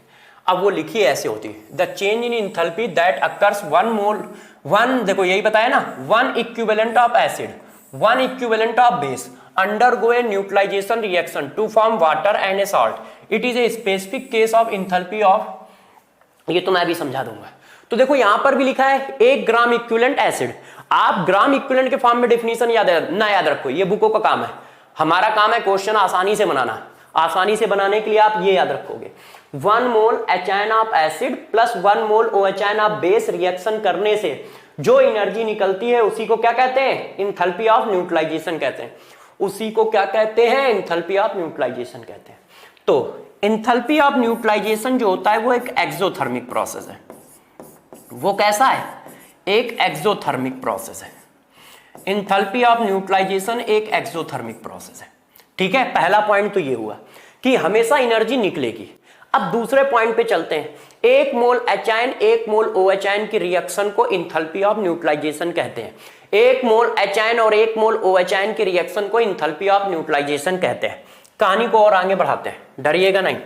अब जरा मेरे प्यारे बच्चों देखो, नोट नंबर 1, नोट नंबर 1 क्या है, जरा इसको समझिए कि ये नोट नंबर 1 सर क्या देना चाहते हैं। देखिएगा, enthalpy of neutralisation, enthalpy of neutralization of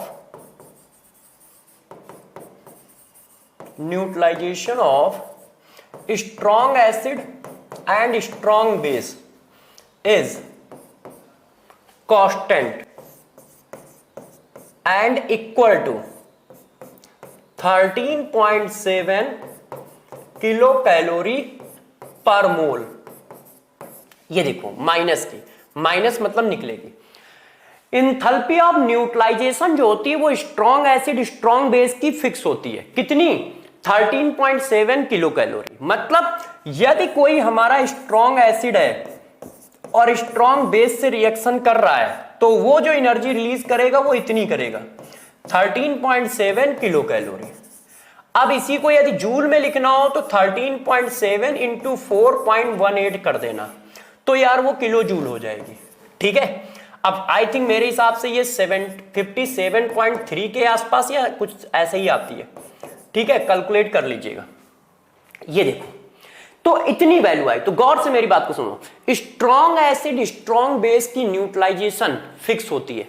strong acid strong base की न्यूट्रलाइजेशन एनर्जी फिक्स होती है कितनी, 13.7 इतनी। मतलब यदि मेरे से कोई कहता है HCl NaOH से रिएक्शन करता है तो सभी को पता है बनेगा क्या, NaCl बनेगा और वाटर बनेगा। तो किसी ने पूछा बताओ जरा इसमें कितनी एनर्जी निकलेगी, न्यूट्रलाइजेशन एनर्जी कितनी है, तो हम सीधा सीधा बोल देंगे 13.7 किलो कैलोरी। यूनिट का ध्यान रखना, किलो कैलोरी में पूछ रहा है कि जूल में पूछ रहा है। ठीक, अब किसी ने कहा यदि ये रिएक्शन ऐसे लिखी होती तो ये देखो HNO3 प्लस KOH, बेस भी चेंज कर दिया, एसिड भी चेंज कर दिया। अब बताओ इंथैल्पी ऑफ न्यूट्रलाइजेशन कितनी है, तो हम फिर कहते हैं कि यही आंसर आएगा। तो किसी ने कहा यार आंसर सेम कैसे है, मॉलिक्यूल चेंज कर दिया है, आंसर सेम कैसे है। तो अब जरा इस बात का रीजन समझो कि ये आंसर सेम कैसे है मेरे दोस्त। ठीक है, कि भाई रीजन क्या है ऐसा होने का, तो जरा गौर से समझो। जब ये हमारे पास enthalpy of neutralization reaction, sorry enthalpy of neutralization की डिफिनीशन मैंने क्या पढ़ाई है, तुम्हें ये पढ़ाई है। अब जरा बताओ, पहली रिएक्शन में भी 1 मोल HN 1 मोल OH रिएक्शन करके वाटर बना रहा है, कितना, 1 मोल। दूसरी वाली में भी भाई HCl 100% डिसोसिएट हो गया जैसे ही पानी में गया, 1 मोल HN आ गया। OH 100% डिसोसिएट हो गया जैसे ही पानी में गया, 1 मोल OH आए, तो बना क्या, 1 मोल वाटर, है कि नहीं। अच्छा, दूसरी वाली रिएक्शन में भी देखो, जैसे ही HNO3 पानी में गया तो 1 मोल HN आ गए, जैसे ही QH पानी में गया 1 मोल OHN आ गए, तो बना क्या? वाटर। ये तो बनते ही नहीं है, ये आंखों का धोखा है। पानी के अंदर NaCl कभी नहीं बनता है। Na अलग टैल्ला होता है, Cl अलग टैल्ला होता है, मगर अलग अलग ना दिखा के एक साथ दिखाए जाते हैं। बनता तो ये है, बॉन्ड तो इसके बीच में बना है। सोडियम आयन यहां जो ब्रेक हुआ है वो टहल रहा है, कोई क्रिस्टल थोड़ी बन जाता है पानी के अंदर, और क्रिस्टल बन जाएगा तो फिर वो डिसॉल्व कहां हुआ? तो ये जो हम दिखाते हैं ना आयनिक कंपाउंड को पानी के अंदर ऐसे हैं, ये सिर्फ आंखों का धोखा है ना। जैसे आप कभी कुछ देखते हो होता कुछ है, उसी तरह से ये आंखों का धोखा है मेरे दोस्तों। NaCl नहीं बनता है पानी के अंदर, Na अलग टहला होता है, Cl अलग टहला होता है, दोनों बहुत दूर दूर होते हैं, है ना। 2 गज की दूरी है, जरूरी वाला काम होता है यहां पर। तो ये है। और वैसे ये बॉन्ड किसके बीच में बना है? यहां पर HN और OHN अलग अलग आए थे पानी के अंदर, मगर मिल क्या गए? वाटर बना दिया, तो बॉन्ड यहां बना है। तो एक्चुअल में ऐसा क्यों होता है? क्योंकि दोनों में एक ही चीज फॉर्म हो रही है। तो जरा गौर समझिएगा, because due to formation of water in both case, ठीक है। सो enthalpy of formation of water is same in both case, और वो कितनी होती है? -13.7 किलो कैलोरी।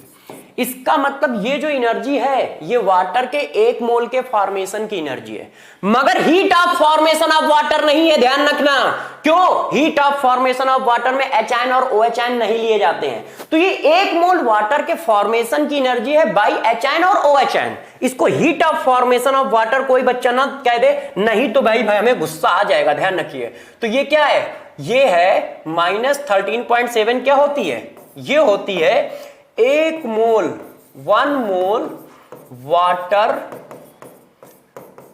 Formation energy. ये 1 मोल के वाटर की फॉर्मेशन एनर्जी है, ये देखो। मगर किससे किससे मेरे दोस्त? By 1 mole HN equals and 1 mole OHN equals. इनसे कोई बच्चा इसको heat of formation of water नहीं बोल सकता है, नहीं तो ध्यान रखना गलत हो जाएगा, दिक्कत हो जाएगी हम दोनों लोगों को। तो जरा देखो यार दोस्तों, अब तुम मेरी बात को समझ पाओगे कि सर ने ये वाली डिफिनीशन क्यों प्रीफर की है। तो देखो यार, हीट ऑफ न्यूट्रलाइजेशन का मतलब है 1 मोल HN of acid 1 mole OHN of base जब रिएक्शन करते हैं तो जो भी एनर्जी निकलती है वो हीट ऑफ फॉर्मेशन होती है। रियलिटी में बनता क्या है? रियलिटी में हीट ऑफ न्यूट्रलाइजेशन जो है वो वाटर के फॉर्मेशन वाली रिएक्शन है। रियलिटी में हीट ऑफ न्यूट्रलाइजेशन वाटर के फॉर्मेशन की रिएक्शन है, मगर वाटर का फॉर्मेशन किससे हो रहा है? HN OHN से, ठीक है। इंथैल्पी ऑफ फॉर्मेशन नहीं है ये। अब कहानी को और आगे बढ़ाते हैं। किसी बच्चे ने कहा कि सर ये बात तो ठीक है, मगर आप मान लो कि उनमें से कोई एक वीक हो गया तो। नोट नंबर 2, भाई आपने कहा कि स्ट्रॉन्ग एसिड स्ट्रॉन्ग बेस की हीट ऑफ न्यूट्रलाइजेशन जो है वो -13.7 किलो कैलोरी है, मगर यदि इनमें से कोई एक वीक हो गया, स्ट्रॉन्ग एसिड वीक बेस का केस हुआ, वीक एसिड स्ट्रॉन्ग बेस का केस हुआ, या दोनों ही वीक हो गए, ऐसी सिचुएशन में सर क्या होगा? तो मैंने कहा ऐसी सिचुएशन में जो एनर्जी निकलेगी वो 13.7 किलो कैलोरी से कम होगी। माइनस साइन नहीं देखा जाता है, माइनस साइन सिर्फ ये बताता है कि एनर्जी निकल रही है। हम हमेशा क्वांटिटी पे फोकस करते हैं, तो हम लोग क्वांटिटी की बात कर रहे हैं, ध्यान रखिएगा, ओनली क्वांटिटी की। तो यदि इनमें से कोई भी एक वीक हो गया, तो इंथैल्पी ऑफ न्यूट्रलाइजेशन डिक्रीज कर जाएगी।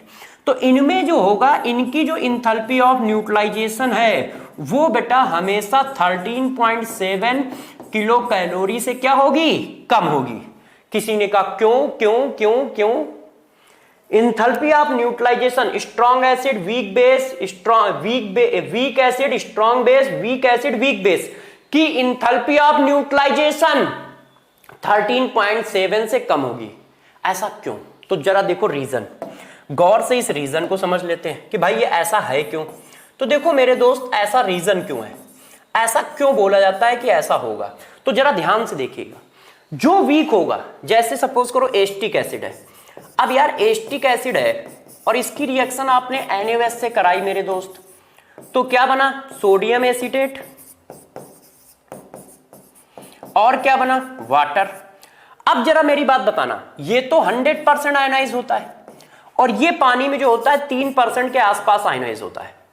मतलब 100 मॉलिक्यूल लेंगे एसिटिक एसिड के तो 3 आयनाइज हो जाएंगे, बचेंगे कितने, 97 इसी फॉर्म में रहेंगे। तो गौर से मेरी बात को समझिएगा, 3 एसिटिक एसिड के H, 3 NaOH के OH मिलके 3 मॉलिक्यूल वाटर बना, एनर्जी निकली। वो जो एनर्जी निकली उसका कुछ amount of energy acetic acid अपने को गेन करता है। क्यों गेन करता है, क्योंकि जो वाटर में सेल्फ न्यूट्रलाइजेशन था, सेल्फ आयोनाइजेशन था, वो तो 3 ही मॉलिक्यूल का था ना। 100 में से सिर्फ 3 ही अपने आप ब्रेक हो सकते थे, बाकी 97 कैसे ब्रेक होंगे। तो पहले 3 मॉलिक्यूल ने जो एनर्जी निकाली उसका कुछ पार्ट एसिटिक एसिड एब्जॉर्ब करता है और फिर ब्रेक हो गया, ठीक है। फिर 4-6 मॉलिक्यूल ब्रेक हो गए, फिर उन्होंने वाटर बनाया, फिर एनर्जी निकली, उसका कुछ पार्ट फिर एसिटिक एसिड ने एब्जॉर्ब किया, फिर ब्रेक हो गया, फिर निकाली। इस तरह से करते करते सारा एसिटिक एसिड ब्रेक हो जाएगा।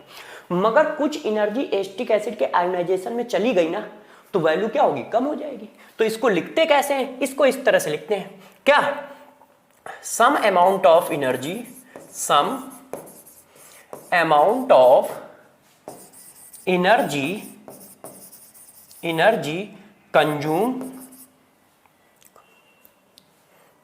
consume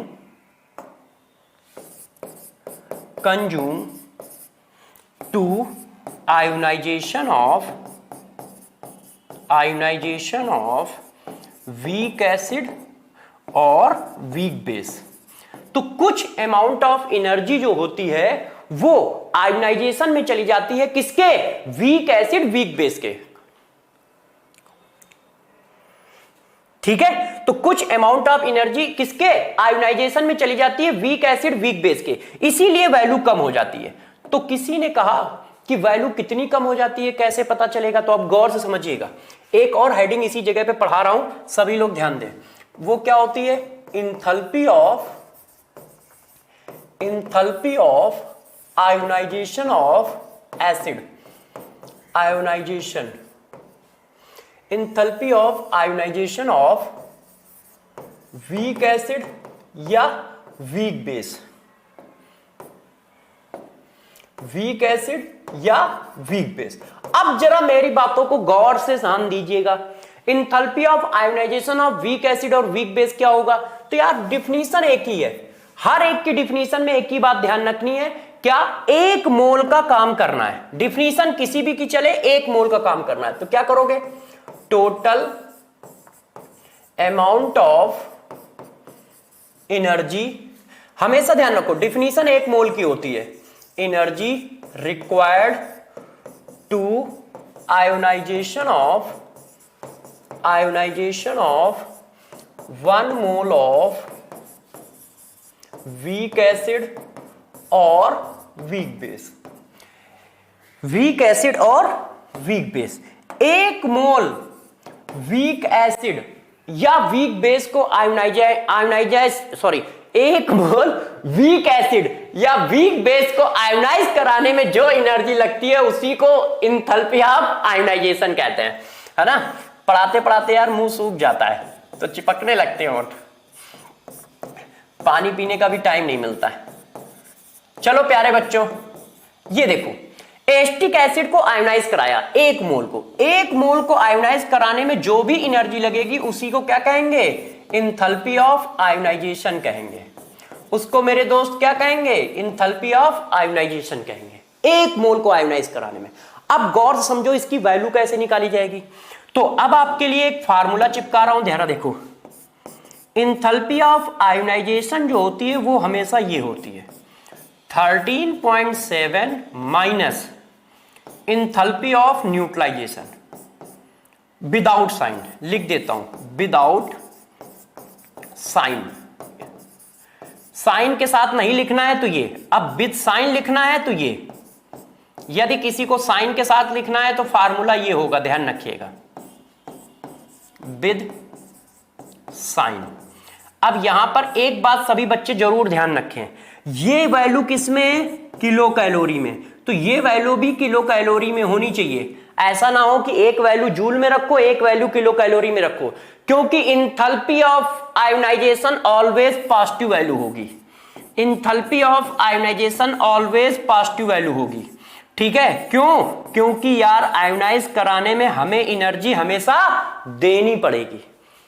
तो सबसे ज्यादा एनर्जी कितनी निकल सकती है, 13.7, और उसके बाद यदि कोई वीक होगा तो उससे कम ही निकलेगी ना। आप पीछे पढ़ा के आए हो तो हमेशा वैल्यू पॉजिटिव आएगी, चेक कर लो। तो चाहे ये फार्मूला लगाओ मेरे दोस्त, चाहे ये लगाओ, बात एक ही है, ये विदाउट साइन लिखा जाएगा, ये विद साइन लिखा जाएगा। आपको जो अच्छा लगे वो लगा सकते हो, जो अच्छा लगे वो लगा सकते हो। ये देखो इसको अच्छे से। अब यहां पर मेरे दोस्तों एक खास बात आ गई, गौर से सुनिएगा। यदि हीट ऑफ न्यूट्रलाइजेशन ज्यादा है तो हीट ऑफ आयोनाइजेशन कम है, चेक करो। इसका मतलब उसको आयोनाइज करने में एनर्जी कम लग रही है, यही तो बात आई। देखो, यदि किसी एसिड बेस पेयर की हीट ऑफ न्यूट्रलाइजेशन कम होगी तो ये वैल्यू ज्यादा होगी, है कि नहीं। तो इसका मतलब यहां से हम एक कॉन्सेप्ट डेवलप कर सकते हैं, डरोगे तो नहीं। क्या कॉन्सेप्ट डेवलप कर सकते हैं, dissociation constant of acid directly proportional होगा enthalpy of, sorry, dissociation constant of acid directly proportional होगा किसके, इनवर्सली प्रोपोर्शनल होगा किसके, एंथैल्पी ऑफ आयोनाइजेशन के। कैसे भाई, वो कम पानी में डिसोसिएट हो रहा है तो हमें उसको डिसोसिएट करने के लिए ज्यादा एनर्जी देनी पड़ेगी। तो इसका मतलब आयोनाइजेशन एनर्जी जितनी ज्यादा है, इसका मतलब वो मॉलिक्यूल कम डिसोसिएट हो रहा है, तभी तो ज्यादा एनर्जी देनी पड़ रही है। तो आयोनाइजेशन एनर्जी जितनी ज्यादा होगी उतना कम डिसोसिएट होगा, है ना। और Ka की वैल्यू हीट ऑफ आयोनाइजेशन के डायरेक्टली प्रोपोर्शनल होगी। हीट ऑफ आयोनाइजेशन जितनी ज्यादा है, इसका मतलब, सॉरी, हीट ऑफ न्यूट्रलाइजेशन जितनी ज्यादा है, इसका मतलब वो मॉलिक्यूल, ये दोनों बात समझ पाए क्या लिखा है, ये देखो, ये बढ़ेगा तो ये कम होगा, और ये कम होगा तो ये बढ़ेगा। तो दोनों एक दूसरे के रेसिप्रोकल चलना है, इसी वजह से यहां रेसिप्रोकल कर दिया है, यहां रेसिप्रोकल कर दिया। तो एक पॉइंट ये आया, कई पॉइंट हैं, जरा गौर समझिएगा, क्वेश्चन पूछा जाएगा इस जगह पे। अब एसिडिक स्ट्रेंथ, इस जगह पे हम एसिडिक स्ट्रेंथ भी निकाल सकते हैं। तो देखो, एसिडिक स्ट्रेंथ ऑफ एसिड, किसी वीक एसिड की एसिडिक स्ट्रेंथ भी निकाली जा सकती है। Acidic strength of weak acid directly proportional, गौर समझिएगा, डायरेक्टली प्रोपोर्शनल। आपने ऑर्गेनिक में पढ़ा है कि जितना ज्यादा डिसोसिएशन कांस्टेंट होगा, एसिडिक स्ट्रेंथ उतनी ज्यादा होगी। और हमें यहां पर acidic strength heat of ionisation के फॉर्म में लिखनी है। तो एसिडिक स्ट्रेंथ क्या होगी, जितनी ज्यादा हीट ऑफ आयोनाइजेशन होगी उतना ज्यादा वो एसिडिक होगा। और यदि इस चीज को हम ऐसे लिख दें तो किसी बच्चे को बुरा थोड़ी लगेगा। क्यों? Ka यदि डायरेक्टली प्रोपोर्शनल है तो Pka क्या होगा, इनवर्सली प्रोपोर्शनल, क्योंकि सारे बच्चों को पता है Pka इक्वल टू होता है minus log Ka, minus log Ka, ठीक है कि नहीं। तो यदि Ka directly Ka directly proportional लिखा गया है तो Pka क्या होगा, इनवर्सली प्रोपोर्शनल होगा। और pH क्या होगा, वो pH भी तो पूछ सकता है। तो सभी बच्चों को पता है एसिडिक स्ट्रेंथ और pH एक दूसरे के इनवर्सली प्रोपोर्शनल होते हैं। एसिडिक स्ट्रेंथ और pH एक दूसरे के इनवर्सली प्रोपोर्शनल होते हैं। तो यदि वो कहता है pH की बात बताओ, तो हम लोग कैसे निकालेंगे, तो हम कह देंगे pH जो होगा वो जितना ज्यादा Ka होगा उतना ज्यादा वो एसिडिक होगा, उतना कम pH होगा, क्योंकि pH का फार्मूला माइनस में चलता है। तो pH जो है हीट ऑफ न्यूट्रलाइजेशन के इनवर्सली प्रोपोर्शनल होगी। हम हीट ऑफ न्यूट्रलाइजेशन से सबको अरेंज क्यों कर रहे हैं, उसका रीजन है मेरे दोस्त, यहां पर थर्मोकेमिस्ट्री चल रही है। यदि थर्मोकेमिस्ट्री में आपसे pH और एसिडिक स्ट्रेंथ पूछेगा तो हीट ऑफ न्यूट्रलाइजेशन के बेसिस पे पूछेगा ना यार, क्योंकि थर्मोकेमिस्ट्री चल रही है। तो जरा देखिए, गौर से मेरी बात समझिए, यदि किसी की हीट ऑफ न्यूट्रलाइजेशन ज्यादा है तो वो डिसोसिएट भी ज्यादा होगा। क्यों? क्योंकि हीट ऑफ न्यूट्रलाइजेशन ज्यादा होने का मतलब हुआ कि आयोनाइजेशन एनर्जी कम है, इसका मतलब उसको कम एनर्जी देनी पड़ रही है आयोनाइज करने के लिए, इसका मतलब वो सेल्फ में आयोनाइजेशन ज्यादा कर रहा है। जब खुद आयोनाइजेशन ज्यादा करेगा तो हमें बाहर से आयोनाइजेशन एनर्जी कम देनी पड़ेगी ना उसको आयोनाइज करने के लिए। तो जरा देखो ये रिलेशन आए हैं, इन पर बेस्ड क्वेश्चन आते हैं, तो इस बात को आप अच्छे से ध्यान रखिएगा। हीट ऑफ न्यूट्रलाइजेशन क्या है ये पढ़ाया, हीट ऑफ आयोनाइजेशन क्या है ये पढ़ाया, वो एसिडिक स्ट्रेंथ, बेसिक स्ट्रेंथ और आयोनाइजेशन, पीएच, पीके कैसे रिलेट होते हैं, ये सारी बातें पढ़ाई। ठीक है, अब देखो यहां पर एक और बात, अच्छा एंथैल्पी ऑफ आयोनाइजेशन पढ़ा दिया, अब क्वेश्चन पे आ जाते हैं। देखो बच्चों अब एक आध क्वेश्चन भी इसका कर लेते हैं। देखो क्या लिखा है, enthalpy of neutralisation of HCl and NaOH is X. The enthalpy, the heat released when 500 ml of 2N-HCl are mixed with 250 ml of 4N-NaOH will be. आप जरा क्वेश्चन को एक बार अच्छे से पढ़ लो और जो थ्योरी पढ़ाई है उसको अच्छे से ध्यान करो। वो कह रहा है कि HCl और NaOH जब एक दूसरे को न्यूट्रलाइज करते हैं तो उसकी वैल्यू कितनी निकल के आती है, एंथैल्पी ऑफ न्यूट्रलाइजेशन X निकल के आती है। एंथैल्पी ऑफ न्यूट्रलाइजेशन की डेफिनेशन क्या है कि आपने कितना HCl न्यूट्रलाइज कराया है, 1 मोल, क्योंकि ही एंथैल्पी ऑफ न्यूट्रलाइजेशन दिया है, एंथैल्पी ऑफ न्यूट्रलाइजेशन दिया होने का मतलब आपने 1 मोल और 1 मोल OH आयन ऑफ एसिड को न्यूट्रलाइज कराया है मेरे दोस्त 1 मोल OH आयन ऑफ बेस से, और उसमें कितनी एनर्जी निकली है, उसमें एनर्जी निकली है हमारी X।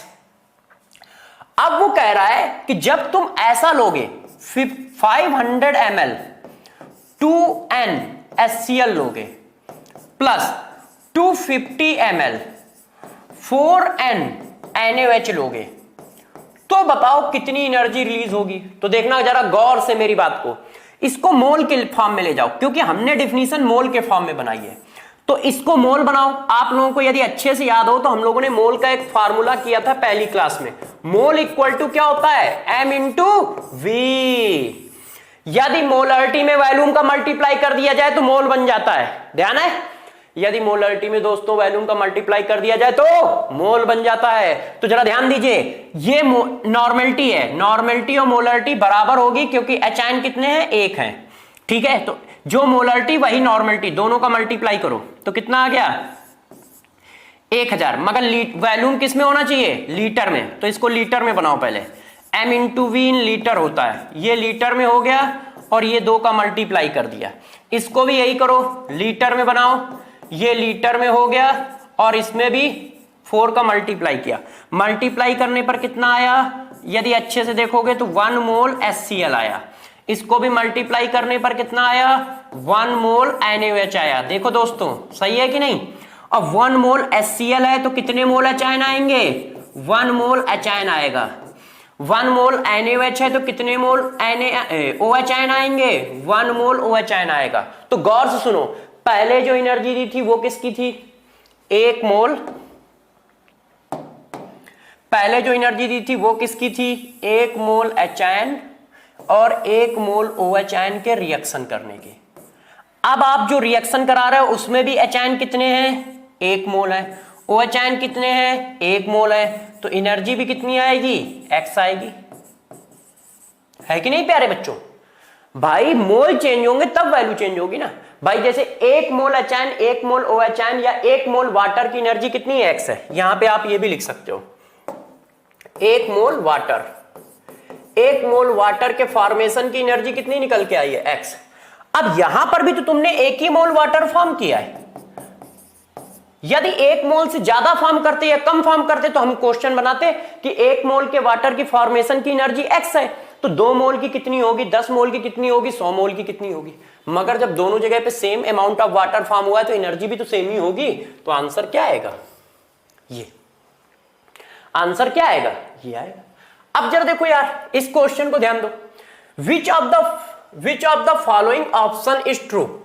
अच्छा, enthalpy of ionisation of HCl इतनी है, enthalpy of ionisation of acetic acid इतनी है। अब देखो यार enthalpy of ionisation of HCl दी है, HCl की एंथैल्पी ऑफ आयोनाइजेशन जो है मेरे दोस्तों 45.2 किलो जूल पर मोल है, और एस्टिक एसिड की इंथैल्पी ऑफ आयोनाइजेशन जो है वो सिर्फ 2.1 किलो जूल पर मोल है। अब मेरे दोस्तों जरा बताओ इन दोनों में ज्यादा एसिडिक कौन है, एस्टिक एसिड या HCN? जिसकी आयोनाइजेशन एनर्जी कम होगी वो ज्यादा एसिडिक होगा। ये देखो, जिसकी आयोनाइजेशन एनर्जी कम होगी वो ज्यादा एसिडिक होगा, है? ये देखिए, यहां से चाहो तो यहां से देख लो, इंथैल्पी ऑफ आयोनाइजेशन कम है तो Ka ज्यादा है, Ka ज्यादा है तो वो एसिडिक ज्यादा है। तो ये देखो, इसका मतलब साफ साफ पता चल गया कि एस्टिक एसिड ज्यादा एसिडिक है HCN से, और ये ज्यादा एसिडिक है तो इसका Ka भी ज्यादा होगा। तो Ka ज्यादा होगा किसका, एस्टिक एसिड का। किससे? एक ही जैसा लिखता हूं है ना, नहीं तो अलग अलग समझ में आएगा। Ka ज्यादा होगा किसका, एसिटिक एसिड का HCN से, और Ka ज्यादा होगा तो pK क्या होगा, कम होगा।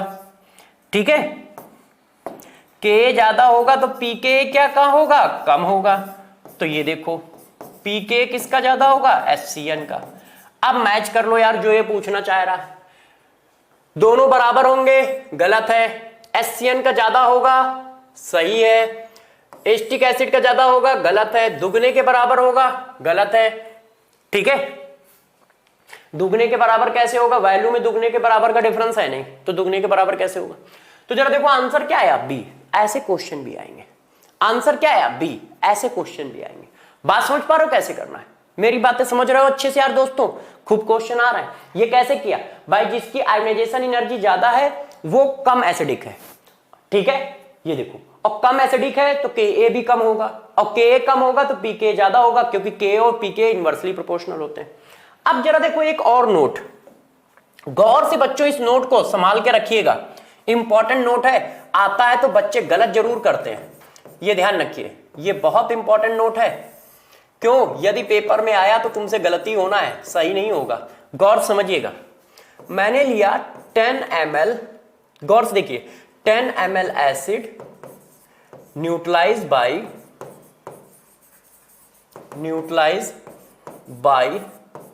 10 ml बेस, एंड टेम्परेचर जो राइज हुआ है वो राइज हुआ है T केल्विन। मैंने एक क्वेश्चन पूछा, 10 ml एसिड को न्यूट्रलाइज किया गया है 10 ml बेस से, तो टेम्परेचर कितना राइज हुआ है, T केल्विन। अब बताओ 100 ml एसिड को 100 ml बेस से न्यूट्रलाइज करें तो टेम्परेचर कितना राइज होगा, ये पूछा जा रहा है। मेरा बस ये क्वेश्चन है, तो भी TmL। ध्यान रखिएगा, एसिड और बेस का अमाउंट यदि डबल, ट्रिपल या 4 टाइम कुछ भी किया जाए, राइज होने वाला टेम्परेचर जो होता है वो फिक्स होता है। ध्यान रखिएगा, राइज मतलब चेंज होने वाला टेम्परेचर जो होगा वो फिक्स होगा, क्योंकि एक्सोथर्मिक प्रोसेस है। तो जो एसिड बेस के न्यूट्रलाइजेशन से एनर्जी निकली वो सोल्यूशन को ही तो मिली होगी, तो सोल्यूशन का टेम्परेचर बढ़ गया होगा। तो कितना बढ़ गया, T डिग्री। तो उन्होंने कहा ये 10 ml रिएक्शन करते हैं तो T डिग्री बढ़ता है, 1000 ml रिएक्शन करेंगे तो T डिग्री से ज्यादा बढ़ना चाहिए, नहीं, सेम। क्यों, क्योंकि भैया जब अमाउंट बढ़ेगा तो उस अमाउंट की वजह से उसको बढ़ाने वाला, जब आप देखो, जब आप अमाउंट बढ़ाओगे तो टेम्परेचर बढ़ाने के लिए एनर्जी भी ज्यादा चाहिए होगी, है कि नहीं। कोई सोच रहा होगा कि सर यार आपने 10 गुना वॉल्यूम कर दिया है और फिर भी टेम्परेचर सेम ही राइज हो रहा है। तो जब 10 गुना वॉल्यूम कर दिया है तो 10 गुना अमाउंट बढ़ गया है, और अमाउंट बढ़ गया है तो उसका T डिग्री सेंटीग्रेड बढ़ाने के लिए एनर्जी भी और ज्यादा चाहिए, और ये दोनों डायरेक्टली प्रोपोर्शनल होते हैं। जितना अमाउंट बढ़ाओगे उतनी ही एनर्जी चाहिए, ये देखो। तो इसलिए डेल्टा T क्या है, फिक्स हो जाता है। तो ध्यान रखिएगा, इस तरह का कोई भी क्वेश्चन हो तो इसको गौर से ध्यान रखिएगा, नहीं तो निपट जाओगे 2 मिनट में। इसका मतलब क्या हुआ, सॉल्यूशन का राइज होने वाला टेम्परेचर उनके अमाउंट पे डिपेंड नहीं करता है, एसिड और बेस के। हीट ऑफ न्यूट्रलाइजेशन में जो सॉल्यूशन का टेम्परेचर बढ़ता है वो उनके अमाउंट पे डिपेंड नहीं करता है, वो उनके अमाउंट पे डिपेंड नहीं करता है। 10 ml के न्यूट्रलाइजेशन से जितना टेम्परेचर बढ़ेगा उस पर्टिकुलर रिएक्शन का, यदि उनके 100 ml ले लिए जाए तब भी उतना ही टेम्परेचर बढ़ेगा। ठीक है, ऐसा क्यों? क्योंकि यदि तुमने अमाउंट बढ़ा दिया तो उस बहुत बड़े अमाउंट का उतना डिग्री टेम्परेचर बढ़ाने के लिए एनर्जी भी तो ज्यादा चाहिए। और इसको बिल्कुल सिंपल फॉर्म से घर में आप डेली यूज करते हो। 1 कप चाय बनाते हो तो कितनी गैस खर्च होती है, और वही 50 कप चाय बनाओगे तो कितनी गैस खर्च होगी। चाय को उबालना तो उसी टेम्परेचर पे है लगभग, है। तो बस यही खेल है कि जब तुम अमाउंट बढ़ाओगे तो एनर्जी भी ज्यादा देनी पड़ेगी। तो चाय याद रखना, चाय बनानी है ना। और नहीं बना पाते हो तो किसी दिन वो भी सिखा दूंगा यार, ठीक है। तो जरा देखो, इस बात को ध्यान रखिएगा, कॉन्सेप्ट समझ गए। अब कहानी को आगे ले चलते हैं यार दोस्तों, इंथैल्पी ऑफ कंबशन पे चलते हैं कि इंथैल्पी ऑफ कंबशन क्या होती है। अब इस बात का डिस्कशन करते हैं। तो देखो यार, इंथैल्पी ऑफ कंबशन क्या होती है और कैसे काम करती है। ये देखो दोस्त, इंथैल्पी ऑफ कंबशन, कुर्सी की पेटी बांध के तो बैठे हो ना, ऐसा तो नहीं हो कि हाँ थोड़ी देर क्लास हुई फैलने लगे, नहीं तो समझ लीजिएगा। देखो मैं उसी एनर्जी के साथ पढ़ा रहा हूं, जरा सा भी चेंज नहीं आया होगा। 15 मिनट हो चुके हो, चाहे 1 घंटा हो चुका हो, चाहे 45 मिनट हो चुके हो, आप भी उसी तरह से एनर्जी के साथ रहिए, मन लगाइए पढ़ाई में। मुझे पढ़ाना इतना अच्छा लगता है कि मुझे फील ही नहीं होता है कुछ कि थकान भी हुई है। तो आप उसी तरह से ताकत के साथ पढ़िए।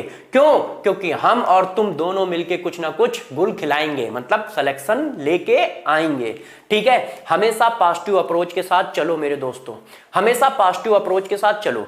ये जो सिस्टम होता है ना, बोर होना या फिर मन नहीं लगना, ये सब आपकी नाकामी की निशानी है कि नहीं हम कमजोर हो रहे हैं, क्योंकि हमारी सोच बदल रही है। सबसे पहले सोच को सही रखो। यदि आप सोच सही रखते हो, मतलब पॉजिटिव सोच रखते हो, तो अपने आप काम करता है शरीर। आपको मैं एक बहुत सिंपल सा एग्जांपल देता हूं, इस बात को जरा समझिएगा, ठीक है। जो आप करते हो वो कितना इफेक्ट डालता है, आपकी सोच आपकी बॉडी पे कितना इफेक्ट डालती है, इसका बहुत सिंपल एग्जाम्पल देता हूं, ठीक है। वो एग्जाम्पल आजकल नहीं समझ में आएगा क्योंकि लॉकडाउन है 1 साल से। गौर समझिए, जब हम लोग स्कूल जाते थे तो स्कूल हम लोगों के कितने बजे होते हैं? 7 बजे होते हैं, लगभग 7 बजे, किसी का स्कूल 8 बजे, किसी का स्कूल 6 बजे। तो वो बच्चा क्या है, 4-5 बजे जग जाता है, 5 बजे जगता है या 6 बजे जगता है और स्कूल चला जाता है। गौर से सुनिएगा, फिर आता है सैटरडे। जैसे ही सैटरडे आता है तो शाम को दिमाग बॉडी को बताता है कि यार दोस्त आज सैटरडे है।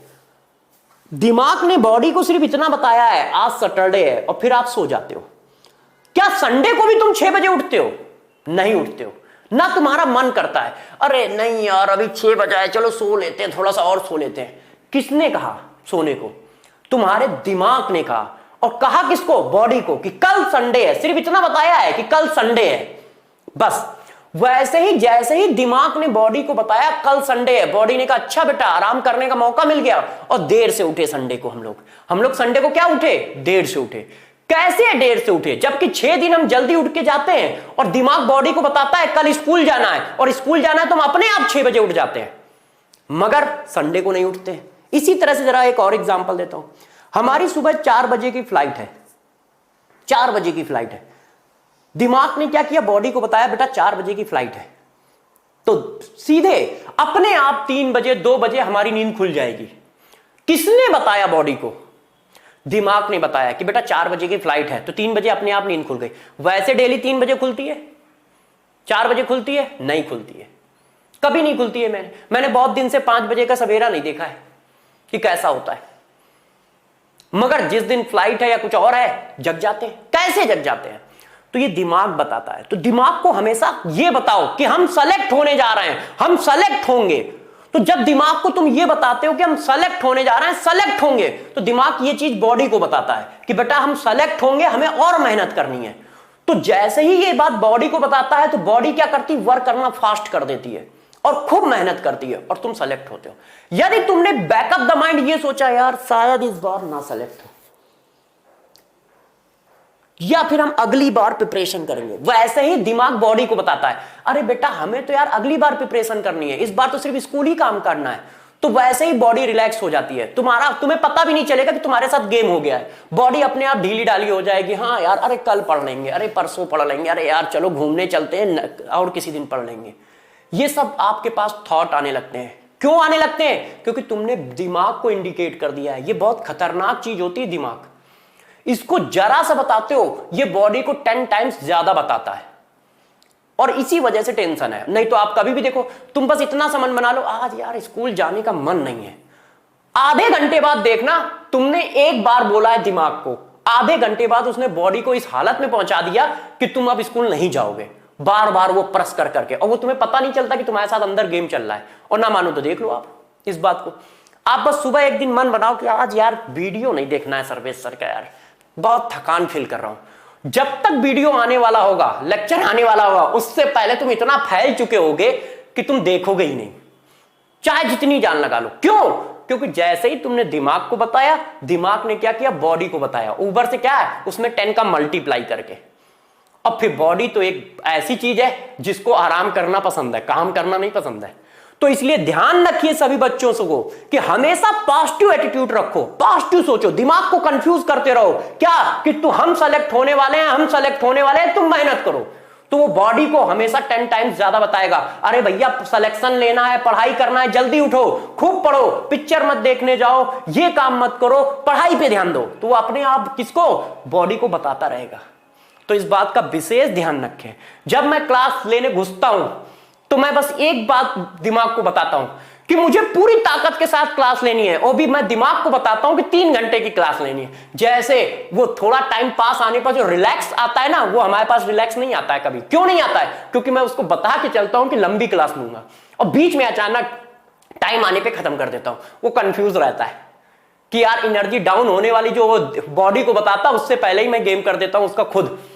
तो इसलिए ध्यान रखिए पूरी ताकत के साथ कि जी जान लगा के पढ़ाई करनी है, और कभी दिमाग को कुछ नहीं बताना है, वो खतरनाक चीज होती है, उस पर ध्यान रखिएगा, ठीक है। उसको कंफ्यूज करिए कि नहीं यार हम तो सेलेक्ट होंगे ही होंगे, तो वो बॉडी का रिफ्लेक्शन देगा कि नहीं बेटा इसको सिलेक्शन लेना है, इसके साथ मेहनत करो, बैठ के सुबह जल्दी उठो, पढ़ाई करो, जी जान लगाओ, और कोई काम मत करो।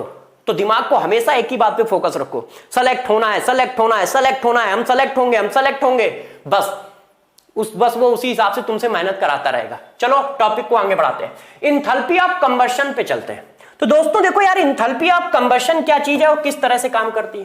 Total amount of energy release in combustion, कहीं कंबशन बोला जाए, कंप्लीट ऑक्सीडेशन बोला जाए, बर्निंग बोली जाए, इलेक्ट्रिक स्पार्क बोला जाए, ये सब एक ही बात है। Combustion, complete oxidation, burning, electric spark, ये सब एक ही बात है। तो total amount of energy release in combustion of 1 mole of a substance with oxygen. देखो यार, हमेशा डिफिनीशन 1 मोल की ही रखनी है। 1 मोल मॉलिक्यूल को बर्न करने में जो भी एनर्जी निकलती है वो क्या होती है, एंथैल्पी ऑफ कंबशन होती है। 1 मोल मॉलिक्यूल को बर्न करने में जो भी एनर्जी निकलती है वो क्या होती है, एंथैल्पी ऑफ कंबशन होती है। एंथैल्पी ऑफ कंबशन जो होती है वो एक्सोथर्मिक प्रोसेस होता है। एंथैल्पी ऑफ कंबशन जो होता है दोस्त, एक्सोथर्मिक प्रोसेस होता है। पहला पॉइंट तो ये हो गया। दूसरा पॉइंट जो है, हमें जो गौर से ध्यान रखना है वो क्या रखना है, जरा देखो। जब भी कहीं पर कंबशन होगा, ये मैंने शायद गैसियस स्टेट में ये बात बताई भी है कि जब भी कहीं पर कंबशन होगा तो ध्यान रखिएगा, कार्बन के रिस्पेक्ट में कार्बन डाइऑक्साइड, हाइड्रोजन के रिस्पेक्ट में वाटर, सल्फर के रिस्पेक्ट में SO2, है ना, फास्फोरस के रिस्पेक्ट में P4O10, इस तरह से नाइट्रोजन के रिस्पेक्ट में नाइट्रोजन के ऑक्साइड बनेंगे, ये इस तरह से एसेट्रा। तो ऐसा कुछ बनने जाएगा, जब भी कहीं कंबशन होगा तो ये सब बनेगा, ठीक है। और हम जनरली हाइड्रोकार्बन का कंबशन करते हैं या अल्कोहल का कंबशन करते हैं। तो कंबशन रिएक्शन लिखना भी आना चाहिए। यदि कंबशन रिएक्शन नहीं लिखना आता है तो भी फंसेंगे हम लोग। तो जरा देखो, बातों को आगे बढ़ाते हैं। तो हमारा कॉन्सेप्ट क्या है, हमारा कॉन्सेप्ट क्या है, 1 मोल मॉलिक्यूल का कंबशन कराने में, 1 मोल मॉलिक्यूल का कंबशन कराने में जो भी एनर्जी निकलेगी वो क्या होगी, एंथैल्पी ऑफ कंबशन। रिएक्शन कैसे लिखी जाती है, जरा देखो। मेथेन का कंबशन कराना है दोस्त, तो जैसे ही तुम मेथेन का कंबशन कराओगे तो कार्बन CO2 में कन्वर्ट, हाइड्रोजन वाटर में कन्वर्ट। क्यों, कंबशन रिएक्शन है। अब इसको बैलेंस कर लो, कार्बन 1 हाइड्रोजन 2 तो हाइड्रोजन 2 ये 4 हो गए। अब ऑक्सीजन कर लीजिए, ऑक्सीजन ये हो गया, रिएक्शन बैलेंस हो गई। क्योंकि रिएक्शन बैलेंस होना बहुत जरूरी है, रिएक्शन बैलेंस होना बहुत जरूरी है। अब किसी ने कहा यार जरा इसका कंबशन करा दो, ये देखो मिथाइल अल्कोहल के कंबशन की रिएक्शन लिखो, कार्बन है तो कार्बन के रिस्पेक्ट में CO2, हाइड्रोजन के रिस्पेक्ट में ये, बस ठीक है। अब इसको आप क्या करोगे, बैलेंस कर लोगे। तो बैलेंस करो, कार्बन एक, हाइड्रोजन 4, ऑक्सीजन बेटा चेक करो कितने हैं 4, तो यहां पे एक क्या है तो ये क्या हो गया 3/2 हो गया। इस तरह से बैलेंस हो गई। अब किसी ने कहा जरा यार इसको बर्न कर दो। अब मेरे दोस्त जब हम इसको बर्न करेंगे तो क्या आएगा, कार्बन के रिस्पेक्ट में कार्बन डाइऑक्साइड, हाइड्रोजन के रिस्पेक्ट में वाटर, सल्फर के रिस्पेक्ट में SO2। अब दोस्तों बैलेंस करो, कार्बन 1, हाइड्रोजन 4, सल्फर कितना 1, सल्फर 1, ऑक्सीजन कितने हो गए 2, 2, 2, कितने हो गए 6 का मतलब 3। ये देखो, तो कंबशन रिएक्शन लिखना सीख गए, कंबशन रिएक्शन लिखना सीख गए। अब कहानी को आगे बढ़ा लेते हैं। देखो जरा कहानी को आगे कैसे बढ़ाया जाता है। इंथैल्पी ऑफ रिएक्शन कैसे लिखी जाती है, enthalpy of reaction, enthalpy of reaction in term of enthalpy of combustion of molecule. देखो इंथैल्पी ऑफ रिएक्शन लिखनी है, वो enthalpy of combustion of molecule के टर्म में। तो इंथैल्पी ऑफ रिएक्शन लिखोगे तो कैसे लिखोगे, मैंने आपको पढ़ाया था कि इंथैल्पी ऑफ रिएक्शन जो लिखी जाती है वो हमेशा किस तरह से लिखी जाती है, वो हमेशा लिखी जाती है summation SI delta HF combustion of product की रिएक्टेंट मैंने कहा था कंबशन और बॉन्ड इंथैल्पी के टर्म में रिएक्टेंट पहले आएगा, फिर summation CI delta HI combustion of product. अब यहां पर जरा गौर से ध्यान रखना, ये सब क्या है, ये सब है molar enthalpy, molar enthalpy of combustion, enthalpy of combustion of molecule, combustion of molecule. तो जरा इस बात को सभी प्यारे बच्चे ध्यान रखें कि ये क्या है, मोलर इंथैल्पी ऑफ कंबशन है, एक मोल की इंथैल्पी है। मोलर इंथैल्पी का मतलब क्या होता है मेरे दोस्त, एक मोल की इंथैल्पी होता है। तो एक मोल की इंथैल्पी होती है कि एक मोल मॉलिक्यूल का कंबशन कराएंगे तो कितनी एनर्जी होगी ये। तो जरा इस बात को थोड़ा सा फोकस रखें कि जब कंबशन के टर्म में लिखना होगा, बॉन्ड इंथैल्पी के टर्म में लिखना होगा, तो रिएक्टेंट माइनस प्रोडक्ट चलेगा। क्या चलेगा, रिएक्टेंट माइनस प्रोडक्ट चलेगा। अब जरा देखो यार, क्वेश्चन पे थोड़ा सा आ जाते हैं, इस बात को पढ़ाते हैं। तो जरा देखिए, standard enthalpy of formation of methane, carbon dioxide and water at 25 degree centigrade of this, the heat change in the following reaction at 25 degree centigrade. इस रिएक्शन की हीट पूछ रहा है, तो कैसे करेंगे।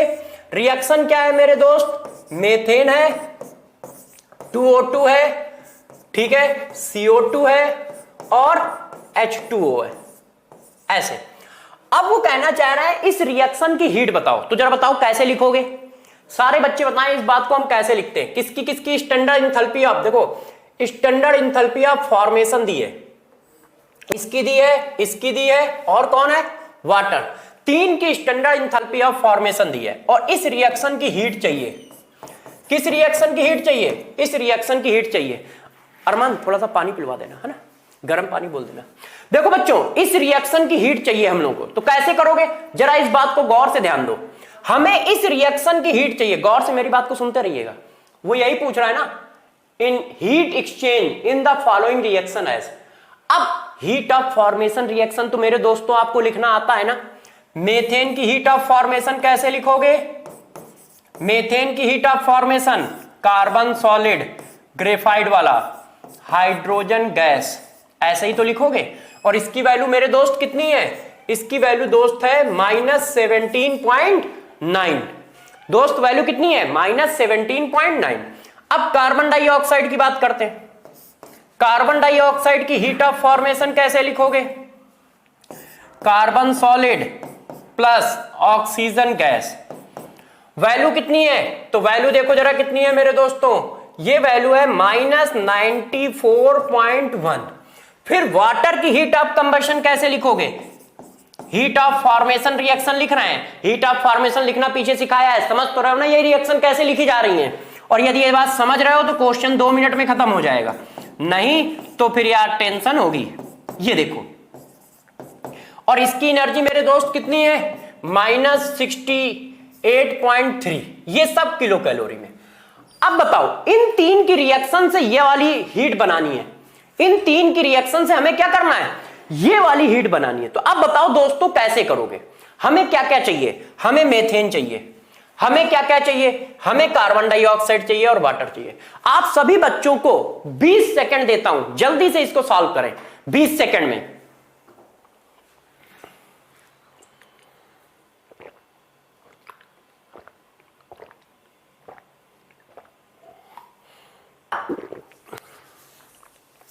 हां बच्चों 20 सेकंड में आपको यह सॉल्व करना है, तो जल्दी से बताएं क्या करना है। आपको यह रिएक्शन लानी है, मेथेन किस साइड लाना है, लेफ्ट साइड में, इसका मतलब इसको पलटना पड़ेगा। कार्बन डाइऑक्साइड राइट साइड में चाहिए, राइट साइड में है। वाटर राइट साइड में चाहिए, राइट साइड में है। ऑक्सीजन लेफ्ट साइड में चाहिए, लेफ्ट साइड में है। तो मेरे दोस्तों हम लोग क्या करते हैं, काम चालू करते हैं, इसको पलट देते हैं। तो मैं देखो पलट के इधर लिख दे रहा हूं, methane gas gives carbon solid plus 2H2 gas, और एनर्जी की वैल्यू भी पलट जाएगी तो प्लस हो जाएगा 17.9। ठीक है, अब मेथेन का 1 मोल चाहिए, तो ये इक्वेशन हो गई 1, ये इक्वेशन हो गई मेरे दोस्त 2, और ये इक्वेशन हो गई 3। हमने क्या काम किया जरा देखो, 1 प्लस 2 प्लस, अब यहां पे गौर समझो, वाटर के 2 मोल लाने हैं तो इसमें 2 का मल्टीप्लाई कर दो, तो 2 इंटू इक्वेशन 3, 2 का मल्टीप्लाई करके इक्वेशन 3 को जोड़ दिया है। अब इनको जोड़ दो, जब इनको जोड़ दोगे तो अब मैं डायरेक्ट लिखने जा रहा हूं, जरा समझिएगा। ठीक है, डायरेक्ट लिखूंगा। सबसे पहली बात, मेथेन हमारा इधर आ गया, ये देखो ये वाली इक्वेशन 1 बोली गई है, मेथेन इधर आ गया, ये कार्बन है और ये कार्बन है, कट गए। ठीक है मेरे दोस्त, अब देखो ये हाइड्रोजन है और ये हाइड्रोजन है, ये पलट गई है ना, ये हाइड्रोजन कट गए। किसी ने कहा यार यहां तो 1 है वहां 2 है, तो तुमने 2 का मल्टीप्लाई भी किया है। ये देखो डायरेक्ट कर रहा हूं, जरा मेरी बात को समझते जाना, 2 का मल्टीप्लाई होगा तो ये 2 हो जाएंगे ना, कट गए। अब राइट लेफ्ट साइड में क्या बचा, मेथेन ऑक्सीजन ऑक्सीजन, और ये ऑक्सीजन जो है मेरे दोस्त किसी से कट रहा है नहीं, तो इन दोनों को जोड़ दो। तो जब 2 का मल्टीप्लाई करोगे तो ये 1 हो जाएगा, तो ये कितने हो गए, 2 ऑक्सीजन हो गए। 2 का मल्टीप्लाई जाएगा तो ये 1 हो गया, और 1 ये है, 2 हो गए। अब इधर आओ, राइट साइड में ये दोनों कट चुके हैं, बचा क्या, कार्बन डाइऑक्साइड। 2 का मल्टीप्लाई किया तो ये क्या हो गया, वाटर। ठीक है कि नहीं। अब जो काम आपने इसमें किया है वही फाइनल रिएक्शन आ गई, फाइनल रिएक्शन आ गई। रिएक्शन सेम तो एनर्जी सेम। अब एनर्जी निकाल लो, एनर्जी देखो मैं इधर कर दे रहा हूं, गौर से देखिए। आपने इसको ऐड किया 17.9 प्लस, फिर आपने ऐड किया, ये तो माइनस का साइन आ जाएगा, माइनस 94.1 माइनस 2 इंटू 68.3। रिएक्शन में 2 का मल्टीप्लाई तो एनर्जी में 2 का मल्टीप्लाई। अब इसको सॉल्व करके देख लो मेरे दोस्तों क्या आएगा, क्योंकि अब टफ काम आ गया है, और आप जानते हो कि टफ काम सर्वेश सर नहीं कर पाते हैं, वो बच्चे करते हैं। सर्वेश सर तो सिर्फ कॉन्सेप्ट बता पाते हैं और केमिस्ट्री पढ़ा पाते हैं। अब ये देखो मैथ्स का कितना टफ काम आ गया, 17.9 माइनस 94.1 माइनस 2 इंटू 68.3। इतना टफ कौन करेगा यार, कर लोगे ना। छोड़ दूं आंसर, देखो ये कलर आंसर है, इसका मतलब यही वाला आंसर आना चाहिए, एक बार चेक कर लेना। ठीक है, और कैलकुलेशन भी चेक कर लीजिएगा। कॉन्सेप्ट समझ पाए कैसे किया, बस यही काम करना। इंथैल्पी का क्वेश्चन बहुत इजी होता है थर्मोकेमिस्ट्री का, बस एक ही बात ध्यान रखो कि ये मैथ्स है, मैथ्स की तरह सॉल्व कर दो। जो कुछ रिएक्शन के साथ हरकत करोगे वही कुछ एनर्जी के साथ हरकत करोगे, बस सिमिलरिटी रखनी है, भेदभाव नहीं करना है। और सबके क्वेश्चन में यही कर सकते हो। यदि वो इंथैल्पी पूछ रहा है किसी भी तरह की, गिब्स फ्री एनर्जी पूछ रहा है, एंट्रोपी पूछ रहा है, और इंटरनल एनर्जी पूछ रहा है, क्योंकि ये सब के सब स्टेट फंक्शन भी हैं, एक्सटेंसिव भी हैं, तो इन सब के साथ ऐसा खेला चल सकता है मैथ्स वाला। ठीक है, ध्यान रखिएगा। अब आगे बढ़ते हैं दोस्त यार। बॉन्ड इंथैल्पी से पहले एक बात बता देता हूं, एक और पॉइंट आप लोगों ने पढ़ा होगा, कैलोरीफिक वैल्यू। ध्यान है कि कैलोरीफिक वैल्यू क्या होती है। कैलोरीफिक वैल्यू के बारे में भी आपको डिटेल दे देता हूं कि ये क्या होती है, किस तरह से काम करती है। तो जरा देखो क्या होता है। Total amount of heat release in combustion of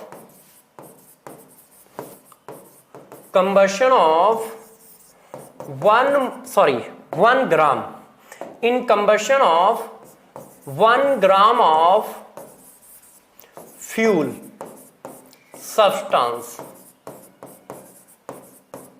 देखो 1 ग्राम मॉलिक्यूल को बर्न करने में जितनी एनर्जी निकलती है उसको कैलोरीफिक वैल्यू कहा जाता है।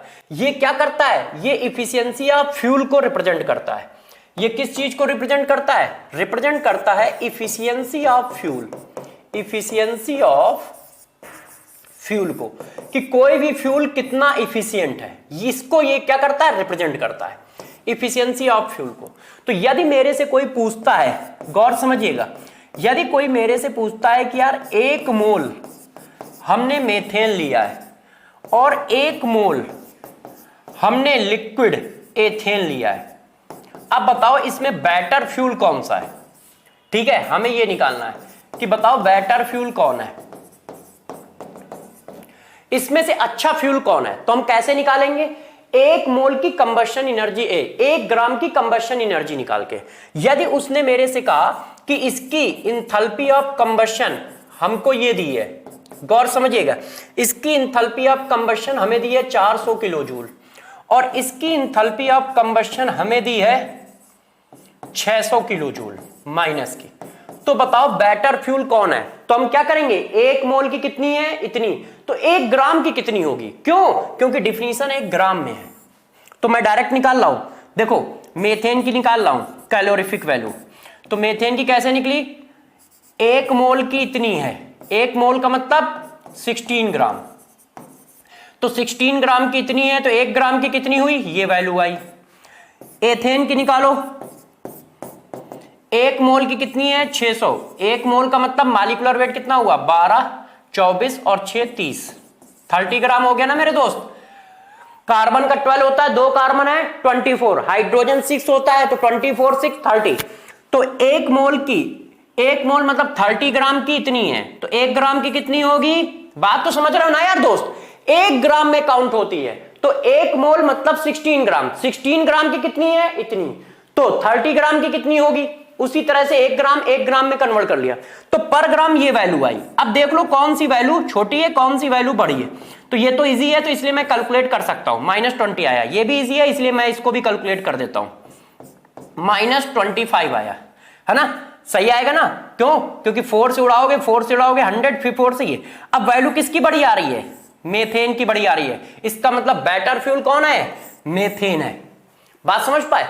तो कैलोरीफिक वैल्यू क्या बताता है, कैलोरीफिक वैल्यू एक बात को बताता है, इफिशियंसी ऑफ फ्यूल को बताता है कि कौन बेटर फ्यूल है।